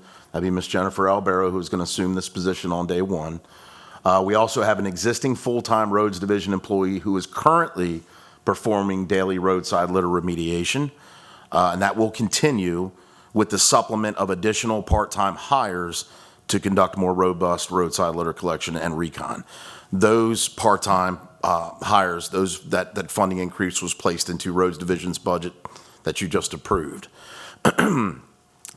Teaser as well, some of that part-time labor will also go into standing up the noxious weed program with Maryland Department of Agriculture. So anticipating a minimum of 2 to 3 days a week, depending on need of a dedicated roadside litter abatement for those part-time employees that are effectively going to be led by the current full-time employee that's at roads today, and then under the oversight and direction of the litter control coordinator. Mr. Court. Yes, sir. You had mentioned Ms. Albero, who's always done a really excellent job in recycling. Is part of this whole community litter program, is that going to be sort of like coordinating with the recycling? Do we see where there's synergy there? There's certainly going to be some synergy there, but we will be putting the recycling coordinator's position out for hire, so that we have that, because that's a solid waste division employee that'll stay there. Ms. Albero will move forward as the community litter program coordinator, but without a doubt, the two paths of those two positions are going to cross. And they currently do, as it pertains to our environmental compliance technician, that's with solid waste, who has been assuming some of the role that Ms. Albero has had for years with the community outreach, educational outreach, the tours of the landfill by various, the schools and all that. So yes, they're definitely still going to be connected at the hip. It's just that now you have a clear separation of duties from two different divisions. Perfect. Yeah. Yes, ma'am. Give you an idea. Mm-hmm. You have people and children, or students, especially high school students, have to do community service. Sure. And I think even in the justice system, people have to do community service. I would think that you should use some of them. Talk about nonviolent people, you know what I mean. I don't mean murderer, but anyway, community service, and because I saw where ECI, they were cleaning the encampment on off of West Road the other day, so I was glad to see that. but also some people have to do that community service. I know the students have to do 75 hours for graduation. Certainly, and it's a good point. So one of the things that we want to continue to do is the engagement with Wicomico County Board of Education and getting students involved with stuff like that. Absolutely easy. That's the easiest one of what you just named to do, is to get students that need service hours to do it. The incarcerated individuals, people that have been recently released, every once in a while, and I mean, it's not very frequent, we do have someone that, as part of their sentencing, that a judge has said, you've got to go do 30 hours of community service, and they send them to us, and that person is not incarcerated, they're an individual, and we do tend to use them. It's hard to get just that one person. Now that we have a more robust program being formed, if you get those people that are coming as a judge is saying, this is what I'm giving you probation before judgment, you're going to do 35 hours of community service with the Wicomico County Roads Division, they're going to send them right to Miss Albero, for example. Okay. That's a great one. Now, as far as inmates are concerned, one of the things that happens is, unfortunately, and we were trying to do this with this program when we talked about it 6 months ago, was getting inmates there on a daily basis to do roadside. The issue is the lack of the number of correctional officers to be able to watch them. Mm-hmm. That's the problem. We're able to have our inmates at the landfill every day because they turn them over to us. Our staff directly oversees them in their duties, but taking them on the road's a different story. Mm-hmm. Yeah. So again, I appreciate those comments though, for sure. All right, so solid waste. I don't want to undersell this, and I think I will open this section of the presentation up with the following. Sir. Back to roads. Oh, yeah. Can you update us on paving and stuff like that? For I didn't have that in this presentation, but no, I was asked specifically for litter position, cell 7, dredging, and then it's a lot of information, so I did not put that in this presentation. Send me the roads, the paving. Paving schedule is online. Yeah, it's online. It's already online. Yep. And then KCI's road study should be to us by July 1st. That's the one we talked about last time. I could supply that with you as well. July 1st is good. That's good. Yeah, I hope the data, now KCI just sent us. Well, close enough. It's going to be pretty close. They just sent us their initial round that we have to comment back. So it's like, I'd say 85%, and then they'll submit us the final. Yeah, that's the contract due July 1. Yeah. All right. So again, I don't want to undersell this. Undersell. Yeah, there you go, James. All right, following along today. It's not getting late. So check this out. Here's the deal. There's going to be a couple of slides in here that are going to show you the volumetric analysis. I think one of them is the very next slide. If you'll remember that in March of 2025, when I called for an aerial survey to be performed, that's the first one that had been done in almost 10 years. Something that you're supposed to do every year. And that's when the alarm's starting to flash. We got a problem. Oh no, what's going on with this thing? Remind me later. How about that? Cross this one off your list. I'm going to say remind me tomorrow, Miss Early. So, some kind of warning link just came up on this screen. That was a hard pill to swallow and a real gut punch for everybody at the property, and for our group at the DPW to come up with a game plan of what we're going to do to move forward. Immediately following that result, we started to figure out what we're going to have to do to reinvent the wheel, and that's what we started doing. In April, we started designing a new haul road. That took almost 6 months to build. That new rear haul road that we use every day now, we finished that right around that November time frame. The conversation we had here many, many times, and then ultimately, came up with Legislative Bill 2025-11 for the prohibition of out-of-county waste. Was a necessary measure. It was a tourniquet. All these things put together stopped that bleeding. We had June through January of 26 MDE engagement in preparation for Cell 7. And then that stormwater feature on the bottom right-hand side, that's actually a snippet right off of that final plan. You'll remember also, we decided to separate the Cell 7 stormwater construction from the Cell 7 cell floor construction as a measure to try to beat the clock. That's why we did it. And then in January of 2026, with a conclusion in April of 2026, that Cell 7 stormwater feature was complete. I say all that to say this. We just did receive, yet again, well, it's not just received, but we just had received this spring our most recent aerial, which would give literally a year-to-year snapshot. Now remember, in March of 2025, when we got that aerial back, we were told we had 1 year of space left in our landfill, effectively. There was some creative places you could go. You could maybe move some chess pieces around on the board, but effectively you had a year left. That year would have been March 2026. That's from this aerial volumetric analysis. And if you guys want to come by and see the bigger paper and the data that goes with it, it is pretty interesting, but it's a lot of information to digest. And they come in different forms. Usually when you get your volumetric analysis, you have your satellite imagery with your coloration, then you have your datum set with your actual elevations that you get with that as well. I'm just showing you how both of them look. There's 4 pieces to each. This is the one that was completed this March of 2026 when we had almost no time left at all. Well, I'm proud to tell you today that all the work that we did do since April of 2025 when the alarm bells went off, the most recent aerial, which I'm going to have recertified again in September, takes us into December. The completion date for cell 7 is October 1st. On top of that aerial survey, because they are what they are, they're based on your grading plan and everything else, I've discovered another 40,000 cubic yards of space on the front side of the hill where we were able to take care of the subgrade excavation from cell 7. The bottom line is the solid waste division killed this thing. I mean, they should be, I've told them, I believe it, I mean it. When we're throwing the first layer of fluff into cell 7 on October 1st, well, October 1st completion date, maybe a couple weeks after that you're doing it, and you've still got room up top to get us through, that's huge accomplishment, huge accomplishment. That's your leadership also, though. Well, I appreciate that, but seriously, these guys are working that problem, and girls are working that problem every day physically. So it's a big deal. I'm super proud of it. And I appreciate y'all letting me take that on.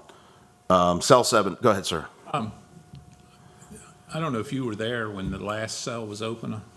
It had already been opened, and there was only a square about the size of this room of the floor that had the rain bonnet on it that had not been removed yet. That was when I first started. I remember at the transfer stations, they had a bin set up.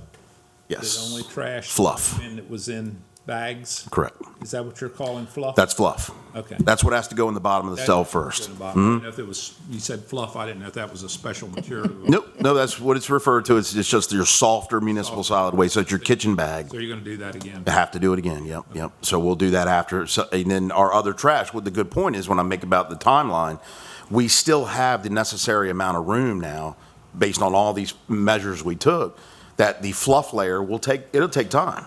You still have to have the area for your other hard trash. For the benefit of the citizens watching this, the reason for fluff is to keep from penetrating. Puncturing your liner. Mm-hmm. Yep.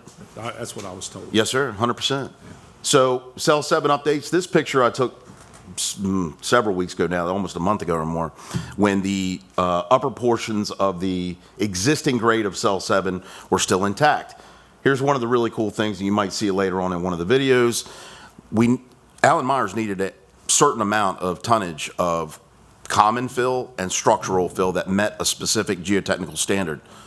After they got done with these two humongous stockpiles of material, that after doing this cut, both of them count as structural material.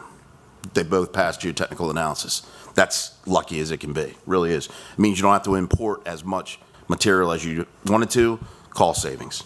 All right, so they were awarded the bid on February 2026. This is for $5.5 million. We were actually very pleased with that price. Again, the acres and 9.9 acres with a max volume of 5.5 to 6 years. Again, got to get right on the gas pedal with horizontal expansion. You have 1.6 million cubic yards.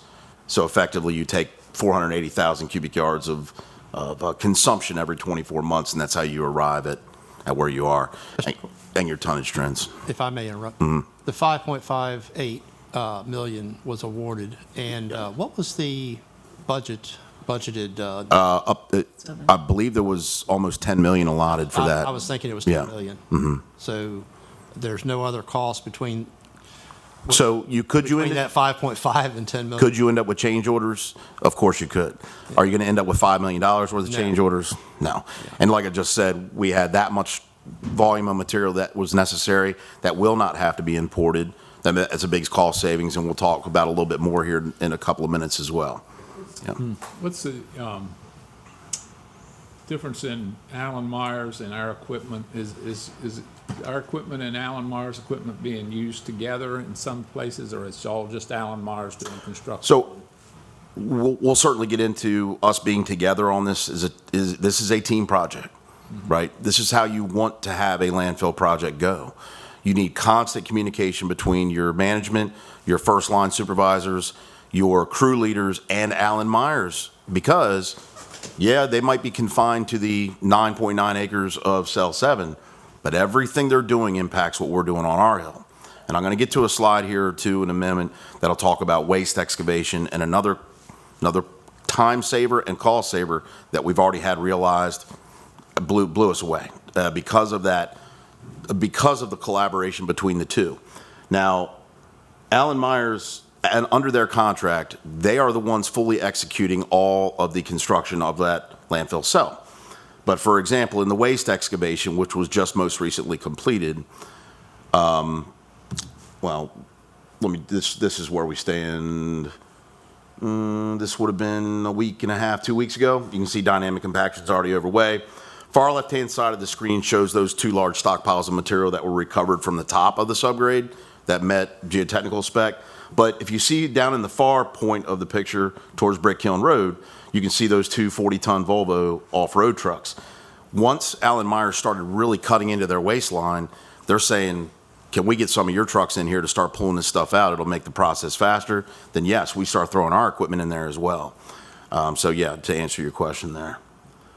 Dynamic compaction did start on May 29th, and there are numerous test pads and then grid patterns that have to be completed. That will continue to go on. If anybody wants to see something cool, now's the time to come to the landfill. Between now and the next probably 5 weeks, depending on weather, that's 4 to 6 weeks that is supposed to take place. They started on May 29th. They've got, like I say, 4 to 6 weeks left to go. That's really cool if you've never seen it before. And I've got another slide to talk about what dynamic compaction actually is. So they take that thing and they just drop it, right? Yeah, so I don't think this video has sound. But anyway, what is dynamic compaction? It's used to smooth out and stabilize the cell floor. It effectively makes places that are soft very, very hard. So you're taking a 17-ton steel tamper and you're dropping it from a height that's already preset. And it is literally, you're hitting that same spot depending on the blow count requirement that's in the plan, and you have a geotech like the gentleman that's standing right there right now next to the crane that is going out and counting each one of those passes. All right, you might get resistance within 4 blows, you might get resistance within 7, but there's a minimum set that has to be done depending on that grid pattern is, and then once that's done, you're going to come back over top of your area that was previously compacted, and I wish I had a laser pointer. But you see what it does to the earth? Yeah. I mean, now, of course, this is previously disturbed earth. It's not like it's, virgin soil. So there's going to be all these little different nooks and crannies that break up. That shock wave that's sent is going to send material upward. Talking to one of the gentlemen that is from the company, they're a subcontractor of Allen. Their name is Densification. That's effectively what you're doing. I said, how's the farthest you've ever had something fly? He said we were doing a foundation for a high-rise apartment complex somewhere in a big city and had a piece of material come out of the ground and go 500 some odd feet through a wall and it ended up in a lady's bathtub. I was like, that's not going to happen here, I hope. Totally different material. But wow. Anyway, once those are set, then you bring those stockpiles I showed you on the left-hand side of the screen and you doze those back in and then you tamper roll them. So again, you're just hardening that bottom. And that bottom has to be able to hold hundreds of feet of volume of 1.6 million cubic yards. So if you don't have a solid foundation, you got nothing. And that's what this process is for. Again, it'll be going on for another 4 to 6 weeks. It is really cool. It is loud and it shakes the ground underneath of you. Even if you're up on the upper parts of the landfill, of course, landfill is not, you can feel it all the way up to the top. All right, so waste excavation. It started on May 29th, effectively the same day that dynamic compaction. I want you to look at these dates here really quick. That waste excavation was 19,000 tons. That represents 2 months of waste that the landfill takes over our scales. 2 months. This happened in 9 days. 9 days. Now, the dry weather made this possible, but this is a huge, huge benefit to our timeline because this process could have and should have taken possibly 4 weeks. Took 9 days. And with the help of the really good communication between our staff and Alan Myers on-site superintendents and our superintendents and our work crew, we were able to get that material moved. I'm going to show you a video right now where we put it. This is the front of the landfill. This is the old side of the landfill, if you will. We built a 3-foot lift bridge where you see this road coming in. That is over the old unlined section of the landfill. We built a lift over that so we could protect it, so we don't destroy the rain bonnet that's underneath that portion of the landfill, and then we kept on moving. Then we excavated and literally split right down the middle like open heart surgery, that older section of the landfill. We piled our reusable material up to the bottom side and the top side, and then brought in all that 19,000 tons of material that came out of Cell 7. Now, as you fly into Cell 7 here, top left-hand corner of the screen, you can see where that waste excavation was just ending, and then you're coming around to the center and showing where dynamic compaction is going on. And this is what's going on pretty much every day. It's going on right now. Of course, the waste excavation is complete, but the dynamic compaction is probably going, oh, I just felt it. No, I'm just kidding. But yeah, it's going on right as we speak. And as you're turning the corner, we did throw, I think it was 8,500 cubic yards at that top tier. Believe it or not, it's so dry, but those 2 lower benches going towards the pond, they've been seeded, and they were hydro-seeded and stabilized over a month and a half ago. There is just the tiniest little bit of grass growth on them, but it's so dry, it just won't grow. Yeah. The landfill truly looks very, I got a little bit too far ahead here. Well, that's all right. I won't belabor that any Mr. further. Corey? Yes, sir. When Cell 7 comes online in October, what's the life expectancy? At 5.5 to 6.5 years, 5.5 to 6 years. I mean, that's based on current tonnage trends. I mean, the county's not growing significantly right now. You definitely want to look to potentially narrow that, but the good news is we're going to horizontal expansion next, and we have found additional areas on the landfill that would give us a little bit more time as well. So, In total, how much time do we have with all the cells that we have Well, planned and current capacity? 60. Like, what year do we run out of space? where we are currently, Yeah, with all the planning, with all of the... horizontal expansion, once you get into that, now you get into your 25 to 35 to potentially 60 if you use every option in the book. And that's closing Brick Hill Road, rerouting all those overhead utilities, looking at the other properties that are right around us that we currently own. That's get you there. But your immediate horizontal expansion gets you to that 20 to 25 mark across the road. That's in addition to the 5.5 to 6 that's in Cell 7 once it opens. And you can squeeze another year and a half out of portions of the existing landfill once you've got Cell 7 built up, because then you can connect it in, right? So at maximum, we have maybe 60 years in total, is that what you were saying? If you used every trick in the book immediately in our general landfill area on properties we currently own, yeah, that's about it. And that's a way out projection too. You say Wicomico County grows again significantly, and your tonnage goes up by 2 times or something, you gotta lower that back down. I'd like to point something out, if I've got my information right. You've got $8 million in the 2029 CIP for the next cell. Across the road. Yeah, across the road, and that's after whatever the prep work has to happen. Deforestation, grubbing. So that's in the 2029 budget. Correct. And so there's going to be quite an overlap. My point is, Cell 7 will still be viable. We're not going to get ourselves into this same crunch by any stretch of the imagination. And just to point out that Cell 7 was admittedly late starting. Big time. Yeah, which I recall you saying that about a year ago. But it looks to me like the planning process is really in good shape, where there's going to be plenty of excess capacity by the time you finish whatever that next number is. And you don't even want to get it close. Yeah. Although I'm very proud of where we are today. with overcoming what we overcame. But you don't want to do that again No. across the road. Yeah. You should be sitting there with a cell that's ready to go across the road saying, that looks nice. I don't know when we're going to get to it.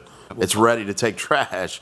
But you don't want to be fluffing a cell and only have 3 to 6 months left. Yeah, And you don't want to do that. 6 years, like you say, if the Right. number of or tons stay about the same or a little bit more, but that puts us into 31, 32, and you're starting the other project in 29. 29. So that's Yeah. that's a very good thing. Appreciate that. That's the game plan. Yeah. And that's, just need to stay on it. And you don't want to run into any unknowns, but I mean, you got to figure the horizontal expansion area has already been, gone through its initial phases of evaluation. So it's kind of waiting. It's just sitting there waiting. All right, looking ahead with cell 7. Again, 4 to 6 weeks left on the dynamic compaction, the subgrade, prep, and fine grading. Again, feel free, anybody in the public, please give us a call. Come out and check it out. It is really cool. Survey work's going to continue as it goes along. We are expecting MDE's construction division sometime between the 15th and the 22nd.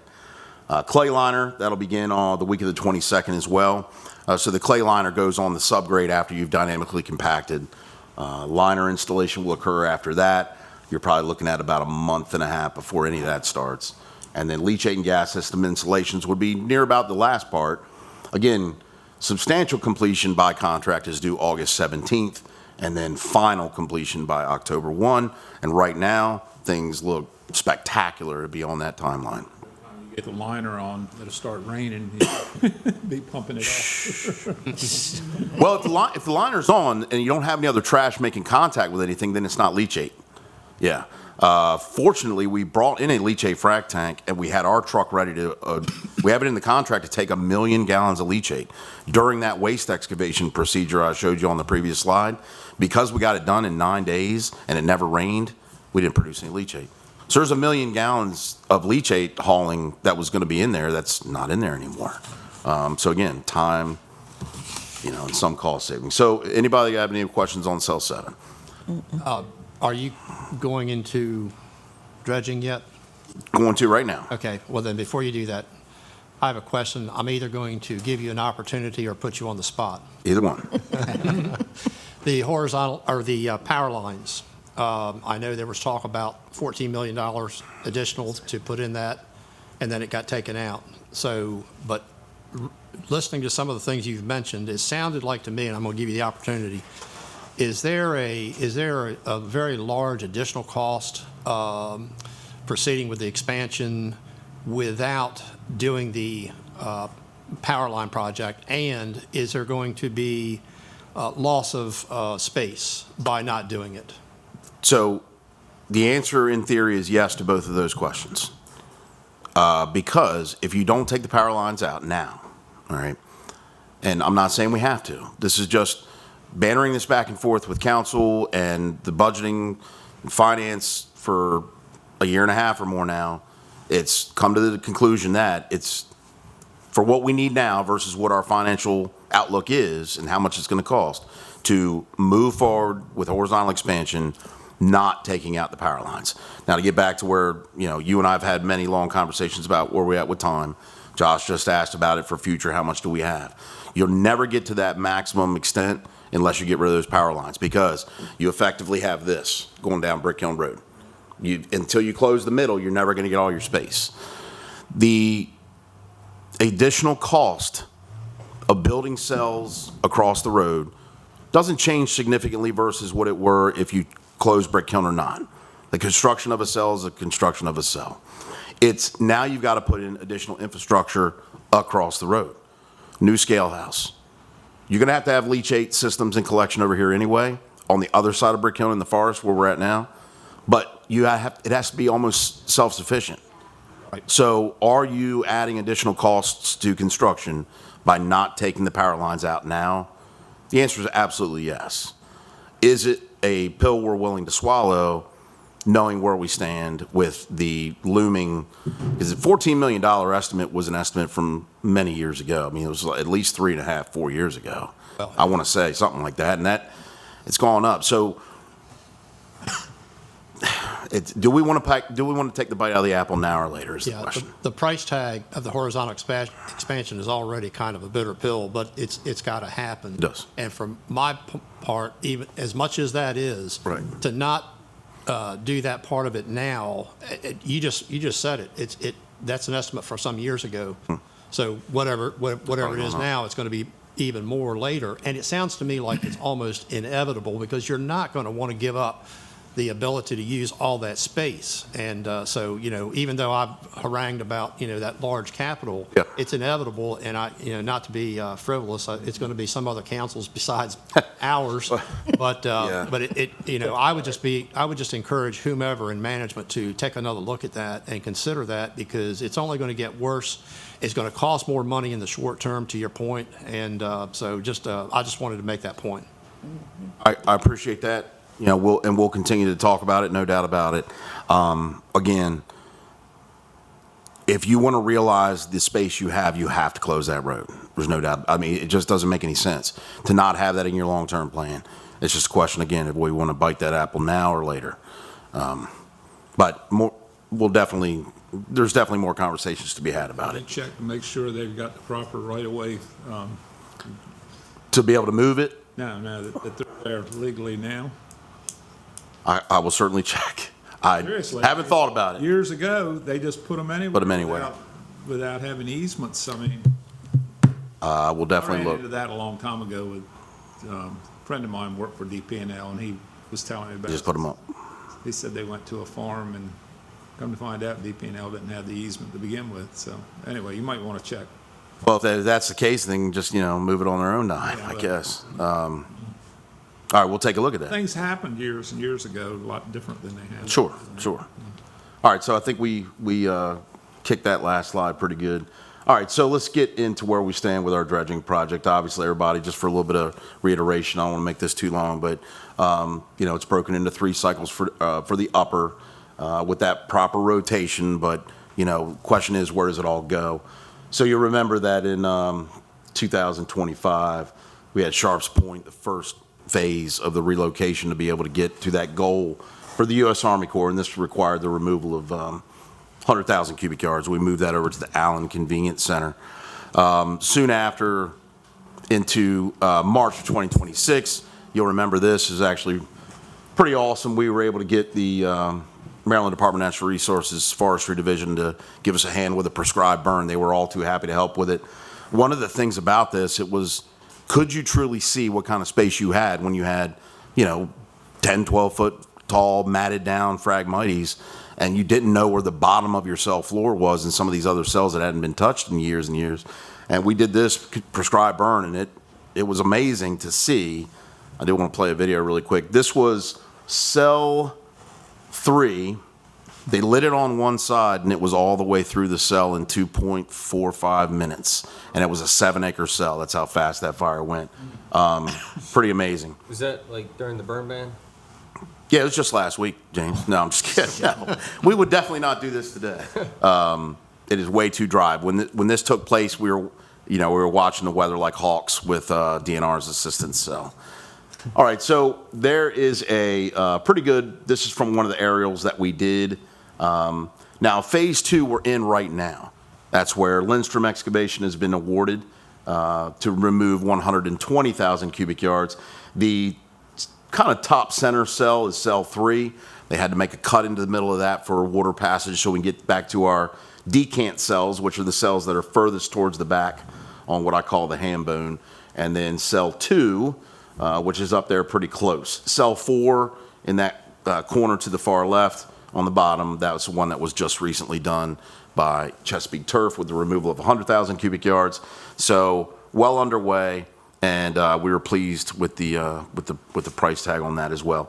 Here we are over top of cell 2. This photograph was taken probably 2 weeks ago, I think. We did have to go buy a new drone. Our old drone that had been in service for about 10 years. We were flying from the river's edge to the cells and had no idea that there was a bald eagle's nest like right underneath of it. And yeah, the eagle got mad, took it out. A million pieces on the ground, but apparently insurance does not cover bird strikes. We're going to get with legit and see if we can get that fixed. But Yep, this is Lindstrom Excavation in Sharps Point right now. And again, this is a few weeks ago, but you can see where and I don't have a laser pointer, but you can see where their ingress and egress was coming in with these wooden planks. I really like their setup. These guys have actually done a lot of work on Poplar Island, in the upper Chesapeake Bay. Then they come highly recommended by the U.S. Army Corps of Engineering, or of Engineers. And then right as of today, I think you're sitting just a little bit less than 50% with a completion date of July 25th. Again, cell 3 removing 20,000 cubic yards, which they've already completed, and then cell 1 with 100,000, or cell 2 with 100,000 cubic yards. And it's pretty much what it's looking like. That's that large trench that they cut first. That way you can get your hydraulic flow from cell 2 into 3 and then into 5. And then this is a nonstop rotation all day long. As soon as they start, it's just trucks waiting in line.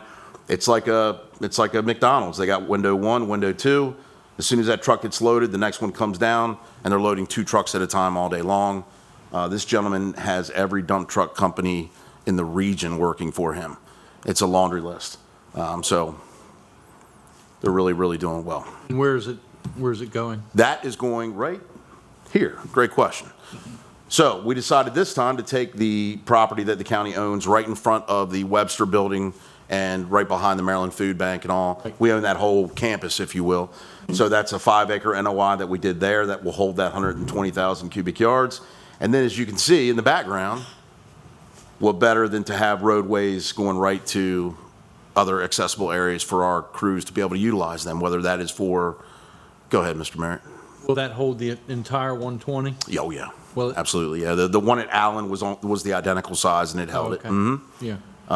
So, a couple things we've talked about. Again, beneficial reuse, and I'm going to get into that a little bit too. It's one thing to do immediate placement, and like Mr. Ennis said at the onset of this conversation, or prior to, during council comments, you have to look at what we're going to do in the future. It can't just be fill up a bucket, wait for the bucket to dry, and hopefully you got somewhere to take the bucket. We can't continue to do that. All right, so there we are as of June 1st. That was 35,000 cubic yards piled there, and another 20,000 cubic yards piled immediately behind the landfill that I'll be able to use for some additional side slope coverage.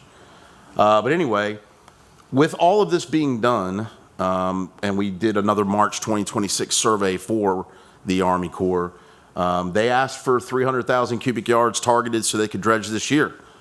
Well, there is the proof in the pudding. We got 372,000, sorry. Isn't that quite a lot more? Is that part of the catch-up for our dredging? That's the catch-up. Typically, what is it, 100,000 Yes. per year? Correct. So they're not doing any more than 100,000 in this cycle, but we had to be able to catch up for them to be able to commit.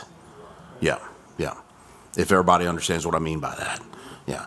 The Army Corps was never going to just say, yep, if you get rid of 100,000, we'll go ahead and dredge, because it's kind of like, telling your kid, if you do half your homework, I'll take you out for dinner, and then we can get the other half done when we get back. Not going to happen.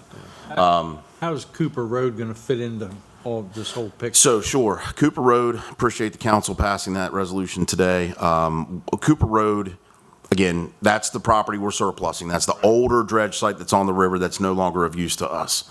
The Malone complex, I guess I'll call it for lack of a better term, is the 25-acre piece that's right behind how sweet it is. Thank you, Gina. Yeah, it's great.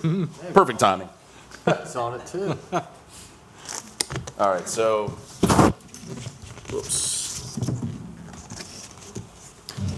All right, so thank you, Gina Henry, our Executive Director of Environmental Health and Services. So this property is only like 1.3 miles as the crow flies from Sharps Point. So what you would do is you would pump from Sharps to this property and turn it into another upland dredge management facility.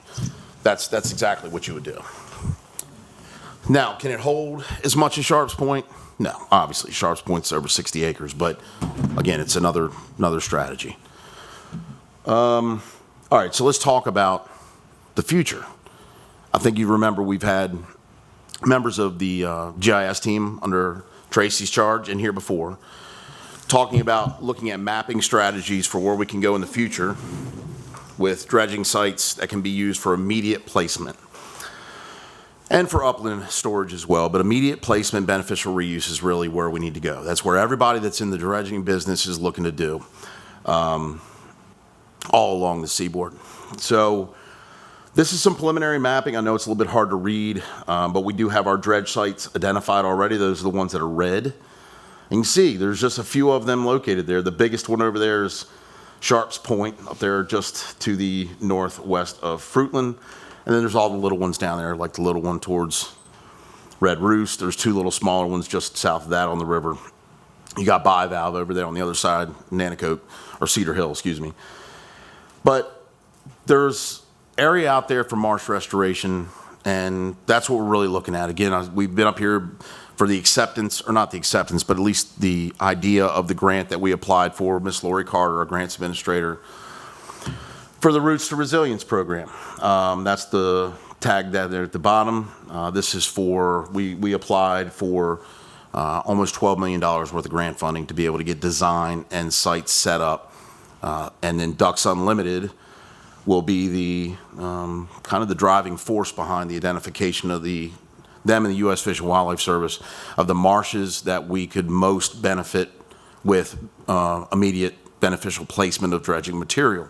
Shoreline restoration, fighting against sea level rise vulnerability. That's what this project's all about, and we get to reuse the material immediately instead of having to continue to truck it. So I didn't put everybody up there that's been involved in the conversation, but again, the Port Administration for Maryland, the Nature Conservancy, obviously DU. Funny you say about the birthday of our nation, but it's, Army Corps of Engineers, they're going to be their 250th as well. So NOAA Fisheries, U.S. Fish and Wildlife Service, and again, the Department of the Environment and Department of Natural Resources. So that team continues to grow, and it's continuing to bear fruit, but this is the future. This is where we want to go. Tracy, do you mind coming on up? We're going to talk a little bit about water sewer. Does anybody have any other questions on dredging while we're on it?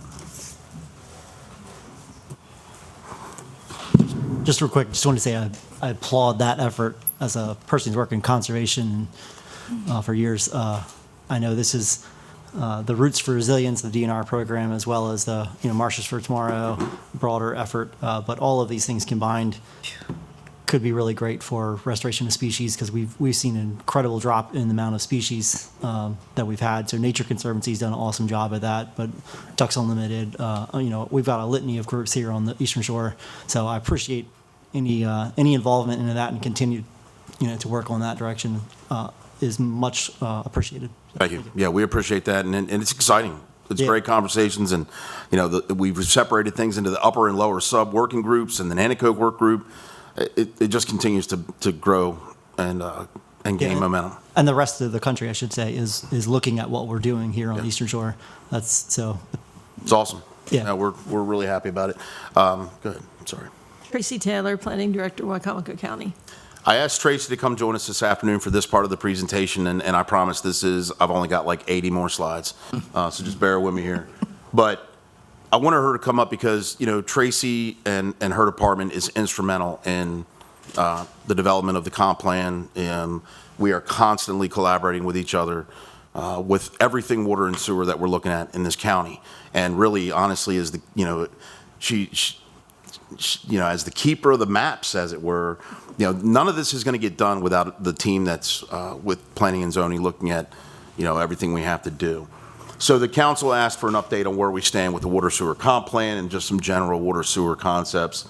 Right now, where we stand is a continuation of the update, effectively the update that we want to have for our fully updated comprehensive water and sewer plan. That most recent iteration is 2010. One of the things that comes into play here is we also want to have this timely coming into play with the update of our comprehensive plan, our overall comprehensive plan. So effectively, the goal here is to have where you have a comprehensive plan. I think the last one was 2017 for the county overall comprehensive plan, where you'll have comprehensive plan Wicomico County 2027, comprehensive plan water and sewer 2027, and they're with each other in tandem. So we're working on mapping associated with our water and sewer plan updates, and that's being produced right now through a cooperative with ESRGC. And then beginning in the fall of 2025, Amanda Pollock with the Center for Watershed Protection worked with us and held individual town halls with all municipal staff around the county That'd be all, Pittsfield, Willards, Hebron, everybody, City of Salisbury, the whole 9 yards.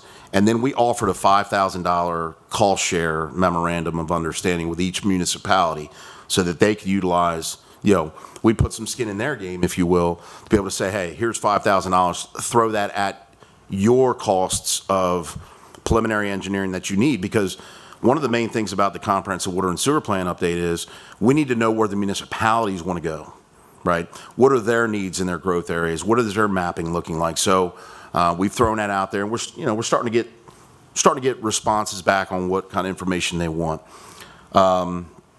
County's currently in the process of receiving multiple updates from those municipalities.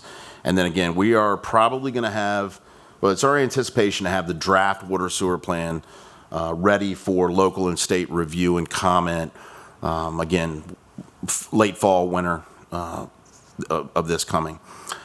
Also, just to give you a note, obviously the septic elimination project for the Salisbury Sewer Septic Elimination Project, we're at 60% design. Our last meeting was on the 11th. So geotechnical exploration for Regency and President's areas are going to be completed soon. Again, President areas, that's the Hyde Pierce, the President's neighborhood, if you will. So we're going to go through some maps. I'm going to kind of turn it over to Tracy on what these maps look like, what they truly are. We're going to look at Sharptown really quick and then look at Hebron, just to kind of give you and the public who may never have seen these before what is in the plan. Because, the visual parts, picture says 1,000 words. So anyway, and this is just identifying as our watersheds that are within Wicomico County. This is also just our vicinity maps for water service areas. So this is how you get to turn the page of where you find out where your maps are. So Tracy, I'm going to turn to Sharptown really quick and kind of let you explain what these are. Sure. We'll go back one. Can we go back one? Yep. Just, if you'll notice, this is from the existing comprehensive water and sewer plan. And when you look at where the squares are on the map, those squares and numbers correlate to the water service areas and the sewer service areas within the plan. One of the things that we're looking at changing in the update to the plan, and I think this is worth mentioning, we're looking at doing service area maps for the entire county. Even though there are considerable areas that are what we would call W6, S6, no plan service, if we ever get into a situation where we have to take care of an environmental concern and we have to do a water and sewer plan amendment, we have no reference point to those areas of the county currently because we don't have a map associated with them. So one of the things that Amanda Pollock had suggested to us, and in working with the ESRGC, is that we will grid out the entire county on this next water sewer plan update. So I just wanted to point that out. It will look a little bit different than this one. That's going to be big. Excuse me. You're saying something about environmental? Yes, ma'am. The map, the people that live near the Zion Road where they can't drink the water, take a shower, would you be including them in the map? We'll have the entire county gridded. We'll have a map for every area of the county in the new update. There's a high cancer rate over that way. And we'll be working with, as Mr. Corey mentioned, we'll be working with all the municipalities to determine where their future service areas will be, in addition to whatever the county determines as well. Okay. So this is the, this map here is the water service area for Sharptown. It's easier to look at these areas because they're smaller scale. And you can see that based on the legend, you can tell if it's in the light green, W1, those are those areas that are already served by public water. And then subsequently, you'll see yellow areas are those areas that are planned. The red color is those areas that are priority for future service. And then the blue is a 5-year horizon and the purple is a 10-year horizon. And then what I was speaking to just a moment ago, anything that's white is going to be a W6, meaning no plan water, or an S6, no plan sewer. And this is the exact same map, only for sewer. So in our current plan, we have a set of maps that calls out the water service areas and then a set of maps that call out the sewer service areas. Typically, they're identical, but every once in a while, they will vary between the two maps. We'll go into the 2010 comprehensive maps for Hebron. I ask a question, please? Go Absolutely. back. Mhm. The red, the priority areas, Mhm. does that relate to PFAs? Is that the basis for, I know I harangue on the same thing, so you can anticipate my next question, I expect, but Mhm. is that what's predicated on PFAs? Is that how those priority areas are identified? Well, you've asked a question that is a great question that I'm getting ready to jump to, but just I could have just. no, it's fine. We don't have to go. We don't have to go in my order, Councilman Ennis. We're good. No, I get that all the time. I think that one of the things that's going to be a really important takeaway from today on the mapping is that we have to look at a large number of items now. We have to look at what's in the 2010 plan. We have to look at what's happened from 2010 to now 2026. And when I mean that, I mean all the annexations that have occurred, especially within the city of Salisbury. We have to incorporate those into the new document. We also have to remember that in 2012, the state of Maryland passed the septic tiers law. So we have to line up our service areas with the appropriate tier category, whether that be 1, 2, 3, or 4. In addition to lining up with the priority funding areas, because those are the areas where the state looks to spend, their money for water and sewer expansion. But then in addition to that, we have to look at all the comprehensive plans of the municipalities in the county because it needs to be lined up with their growth areas too. So we're looking at all of that when we're doing the new mapping. Pretty easy then. Yeah. It's a piece of cake. Desktop exercise. Adam and I can do this in our sleep. Oh, yeah. Oh, Lord. Yeah, I'm really being facetious. Oh, yeah, it's a So, lot. It's a lot. So this is the Hebron sewer map, the 2010 Comprehensive Water Sewer Plan. This is their existing service areas. This just shows it in a different way. Instead of the S1, W1 categories, it shows the existing, the proposed, and then the plan. And this is based off their growth area. So the next map will speak to what I just talked about. This is right out of the Hebron Comprehensive Plan. This is Hebron's future growth area, which shows all their areas for future annexation. And then here is their priority funding area map.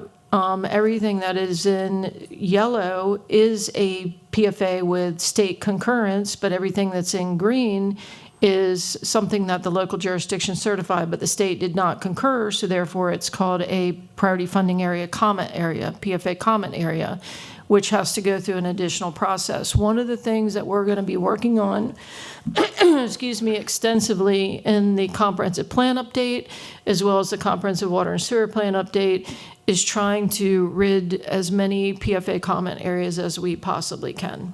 That's where I really wanted to go, because I know you said that before, that you're working diligently on removing these comments, because my underlying thought about this is to not only service areas that are in need, of course, that are having failures, but to have some degree of area where we can actually enhance growth in Wicomico County, because it's dismal. Right. And, but and you're working hard at it. That was the one I really wanted to see, that you're working on turning those green into yellow, I guess, is what you're. Right. And so in my previous career with the state, I always heard the criticism about Wicomico County has the largest comment area in the state of Maryland. I think we still hold that title right now. One of the things that we want to really desperately focus on in this next comprehensive plan update, we do not want to have comment areas. If we have areas that we know we're not planning on serving within the next 10 years, absent some type of environmental situation, failing septic, something, environmental hazard, something of that nature, we're going to remove those from our PFA. And the key for everyone, I think, to remember is that just because we remove an area from a PFA, it does not mean that's set in stone. We can always add PFAs and certify them. There's nothing in the law that prevents us from adding a PFA later if the planning horizon changes, or if something happens in our community where we feel the need for a PFA certification. But just to have these areas certified and knowing that they can't comply. If they're not planned for sewer, they cannot comply with PFA. If they don't have a zoning density of at least 3.5 dwelling units or greater per acre allowed in that zone, they can't comply. So it's pointless to have those outliers where they're going to be comment areas unless the law were to change. They're going to be PFA comment areas forever. So part of this process will be to look at PFA, to look at growth areas, to look at tier mapping, see where it makes the most sense to direct the growth. Obviously, in Wicomico County, anything outside of a tier 3, we can't do a major subdivision anyway. So those are things that we have to consider based on what the state law says. Speaking of tier map, That's the first thing that you actually had to address, I believe, when you first got here, because the Water and Sewer Master Plan came to a dead halt as far as funding was concerned. And it was because of, as I remember, it was because of the comments that were That's initially- correct. Yeah, that initially came out when we requested funding. That's correct. That was with the GMB project, with the master plan. That is Exactly. correct. And that was an analysis that I did when I was still on the state side. And the bulk of the reasoning behind why that couldn't move forward was due to PFA. Because the state will fund environmental situations, but they will not fund growth outside of PFA. So here's the tier map for Hebron. So as you can see, we've gone through all of the mapping. We've gone through the existing 2010 water sewer map, and in the case of tier, it's just sewer, the growth area map and their comp plan, the priority funding area map, and then their tier map. That tier 2 area that you see there, that's an area where Hebron can annex and Hebron can serve major subdivision, but Wicomico County is not allowed to have a major subdivision in a tier 2. So that would mean anything greater than 7 lots. So there's a lot of layers to this update because we've had a lot of new legislation since 2010 that we have to take into consideration. Real quick, just say I'm happy to hear a conversation. Anything we can do to shrink some of the PFAs, like the situation that we had maybe a month or two ago with outside Shoemaker Pond, and the extension of that area towards Parker Pond. That PFA goes right up to Parker Pond, but if they develop all of that area, Parker Pond is going to be, ecologically, that's going to be destroyed. And we don't have, so anyway, I would love to not see places like that be in the PFA. And the only question I had on the septic side, I've not been able to get a clear answer of how many septic systems we have in the county and how many do we estimate are currently failing. I know we had like 20-some thousand. There's different numbers that I've been heard thrown around over the years, but last meeting we had the health department folks and they couldn't give a straight answer, but it'd be nice to be able to know how many septic systems do we have these as of summer 2026, and how many indeed of them are failing as we start to address the restoration fund. the best place for that answer is the repository and where it exists, and that being the health department. That's your permitting authority, and I would certainly encourage the council to reach out to Mr. McConaughey for that information, because we asked him point blank, he didn't have an answer, but we'll get that. It's fine. No rush. They don't have any idea. Yeah, understood. Appreciate it. Thank you. All right. And of course, one of the other things is too that'll go into some of this information. This table I just kind of picked out because it's kind of interesting. If you look at, we talk about growth, we talk about demand and what it's going to look like in the future. This was a projection from 2000 all the way out, carrying it at a 5-year increment to 2020. And the last 5 years aren't on here. I kind of wonder what it would look after that. But most of these numbers are stagnant across that range. But it has to be looked at again in the future for everybody as well. So I just kind of thought it was interesting to throw that in there, looking at our municipalities and the Metro Core. So looking ahead, where things stand right now, again, it's going to be the continued collaboration with our municipalities through the MOU, continued collaboration with our partners at MDE and MDA, or excuse me, I said MDA, MDP. Then the reconciliation, and that the reconciliation really comes down to making sure, like Tracy very well put, the PFAs, the PFA comment areas, growth areas, the tiers, water and sewer service, and then aligning again. I think this is very important. And Tracy, I think I'm not going to put anywhere near a fine point on it as you would about where these two plans are going to line up. No, I think the timing, as many of you know, we had our kickstart was at last month's Planning Commission meeting. We had the consultant come in and just do an overview. We have a meeting this Thursday, which will be our first meeting with the consultant to go over SWOT analysis and to talk a little bit more about timing. We're planning on doing one element a month. We will also be creating our own webpage. We've already started working with them on that, posting to the webpage. We're going to do quite a bit of public outreach. Very pleased with the public outreach component of this because I think it's going to give people more than ample opportunity to have a voice in the process, and that's what we want.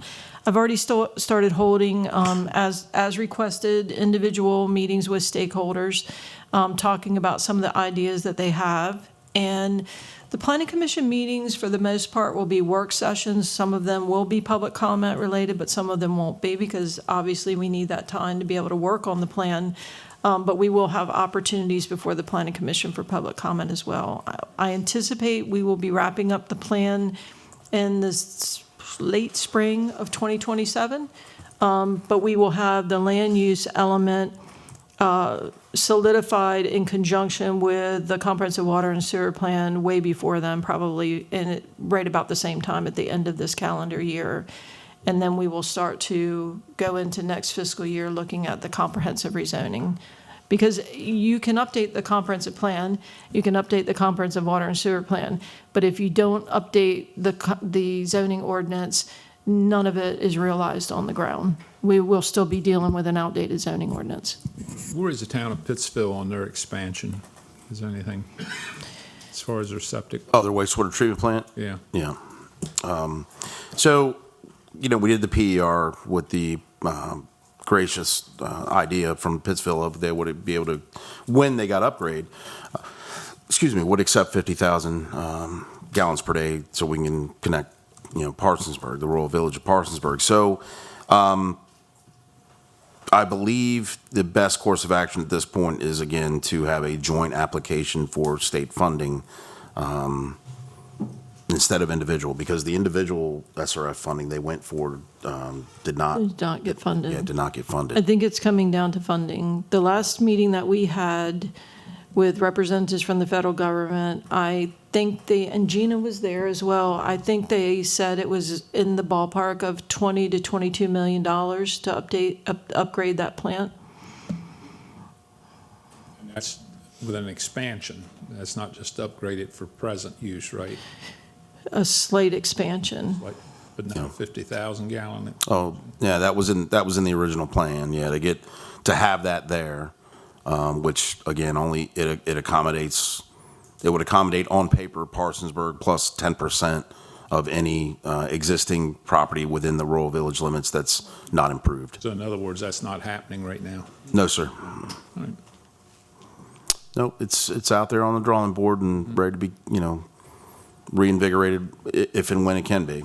Yeah. So anyway, that's kind of where we are, water and sewer. I did want to throw in a little bit of a sales pitch if anybody's interested. So as you know, of course, the county now has a full and functioning water and sewer technical advisory board. We already had our first meeting back in March, and then our next meeting is June 18th. This agenda is up on our website under water and sewer.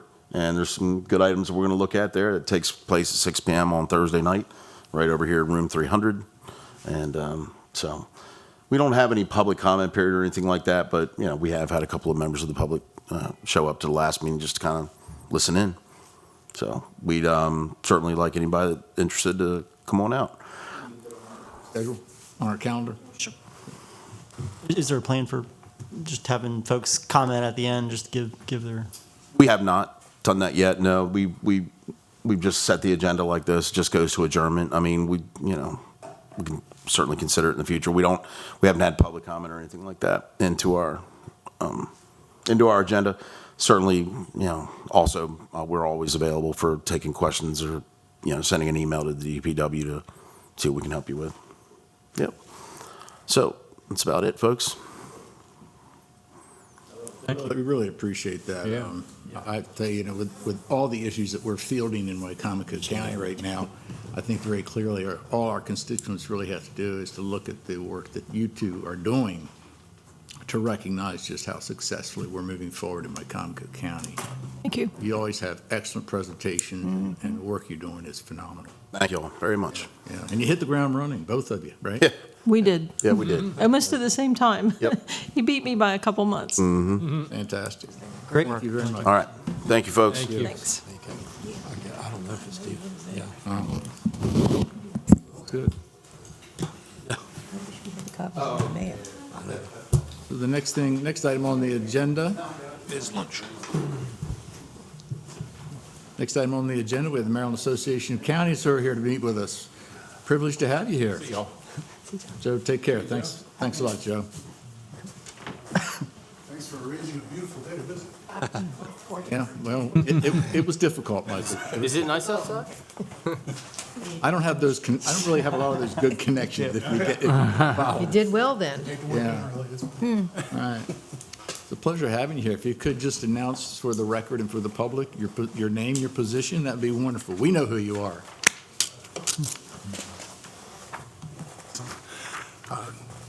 Good afternoon. I'm Michael Sanderson. I'm the Executive Director of the Maryland Association of Counties. We're a nonprofit, nonpartisan organization, advocates on behalf of local governments and all the services we provide to every Marylander. And you can just talk right into them. You don't even need. Okay, okay. Yeah, it'll cut on. High tech. Okay, I come from Frederick County. We have to poke ours to make them go on. MC Keegan Ayer. I am a council member from Frederick County, Maryland, and I am currently the president of Maryland Association of Counties. And I want to thank you all for giving us time to be on your schedule today, to come before you and give you an update on what happened in Annapolis, if you happen to be sleeping through those 90 days, but also to hear from you the kinds of things you're dealing with. Love that presentation on your water treatment plants and growth and all that. We're dealing with the same thing. We are currently, I believe, still the fastest growing county in Maryland, which is a boon and a bust, but have a lot of similarities with you. We have, large municipality that is about a third of our population, and the rest of it is all ag and small rural towns. So appreciate you taking time to meet with us. Appreciate your working with us in Annapolis. It's a great partnership. When MACO staff reaches out, you've been there to help us put our stamp on some of the legislation that was moving forward, and I want to personally thank your president. When I was first elected, you took time out of your schedule several times to sit down and talk to our chief of staff and me to kind of guide me as to what I needed to do and how to become a big shot. So clearly it worked, and I am here. And then at the end of this year, I will be going out of office because I'm term limited. So, but yes. Appreciate you taking us this afternoon, and I'm going to let Michael take us through some of the legislation and some of the highlights and some of the lowlights that we are going to be looking forward to in the next legislative session. Thank you. Well, thanks again very much for your time. Feel like I always want to come with a packet of stuff and then deliver. We're not going to walk through the packet as sort of good news, but a good deal of this is wrap up and review from the legislative session this time of year. Tend to look a little bit backwards. I'll start there with a few issues that were priorities with the General Assembly and in Annapolis this last legislative cycle, things that have a trickle-down effect and affect us programmatically, and also get into financial stuff. I'll close by talking about financials, which is we're poised for a really big consequential year next year. Right. So let me work my way toward that and talk about affordability generally. I think that's the overarching theme for some of the top issues from this last legislative session. The election year session, everybody who's out, you all are out talking to neighbors and voters and so forth, and people are concerned about their electric bills, they're concerned about affordable housing opportunities, concerned about childcare. Legislators are hearing the same thing, and even though large components of each of those issues are really market-driven more than government-driven, it still is a strong inclination to see what we can do to help. We've had back and forth with legislative leaders around housing-oriented legislation for 3 or 4 years running. It started with more attention on accessory dwelling units, drifted into more fast track for local permit approval and clarity and stability in the process to get things up and running. We've got a couple of bills passed this year with a relatively reasonable compromise, more regulatory certainty for developers who are trying to build, give them more early vesting rights than Maryland has granted in the past. Hopefully can attract some more building opportunities in our state. I will say that in the midst of that debate, some folks who are frustrated that Maryland has been slow to build housing stock, they call Maryland the Smith Island cake state. I've heard this before. And the analogy is, Smith Island cake is delightful with all these different layers, but then when you try and get something built in Maryland, you have to work through layer upon layer of approvals and permits and so forth. And as it turns out, quite a lot of those layers are actually constructions of the General Assembly. Principally well-intentioned, the idea of having a reforesting requirement and Forest Conservation Act and things like sprinkler mandate as a code mandate for single-family homes and stormwater retention and plans and just a laundry list of different things that the state does. States around us don't necessarily do all of those things. It makes it a bit more expensive and it makes it more time intensive to get stuff done in Maryland, and we get that reputation. We're behind on our housing stock. Almost everybody agrees. And how exactly do you get there? Do you go back and peel back the various things that have made Maryland different from Delaware or from Pennsylvania or from West Virginia, or do you try and make the best of it with help on financing and process and so forth? We're doing a little bit of column A, a little bit of column B.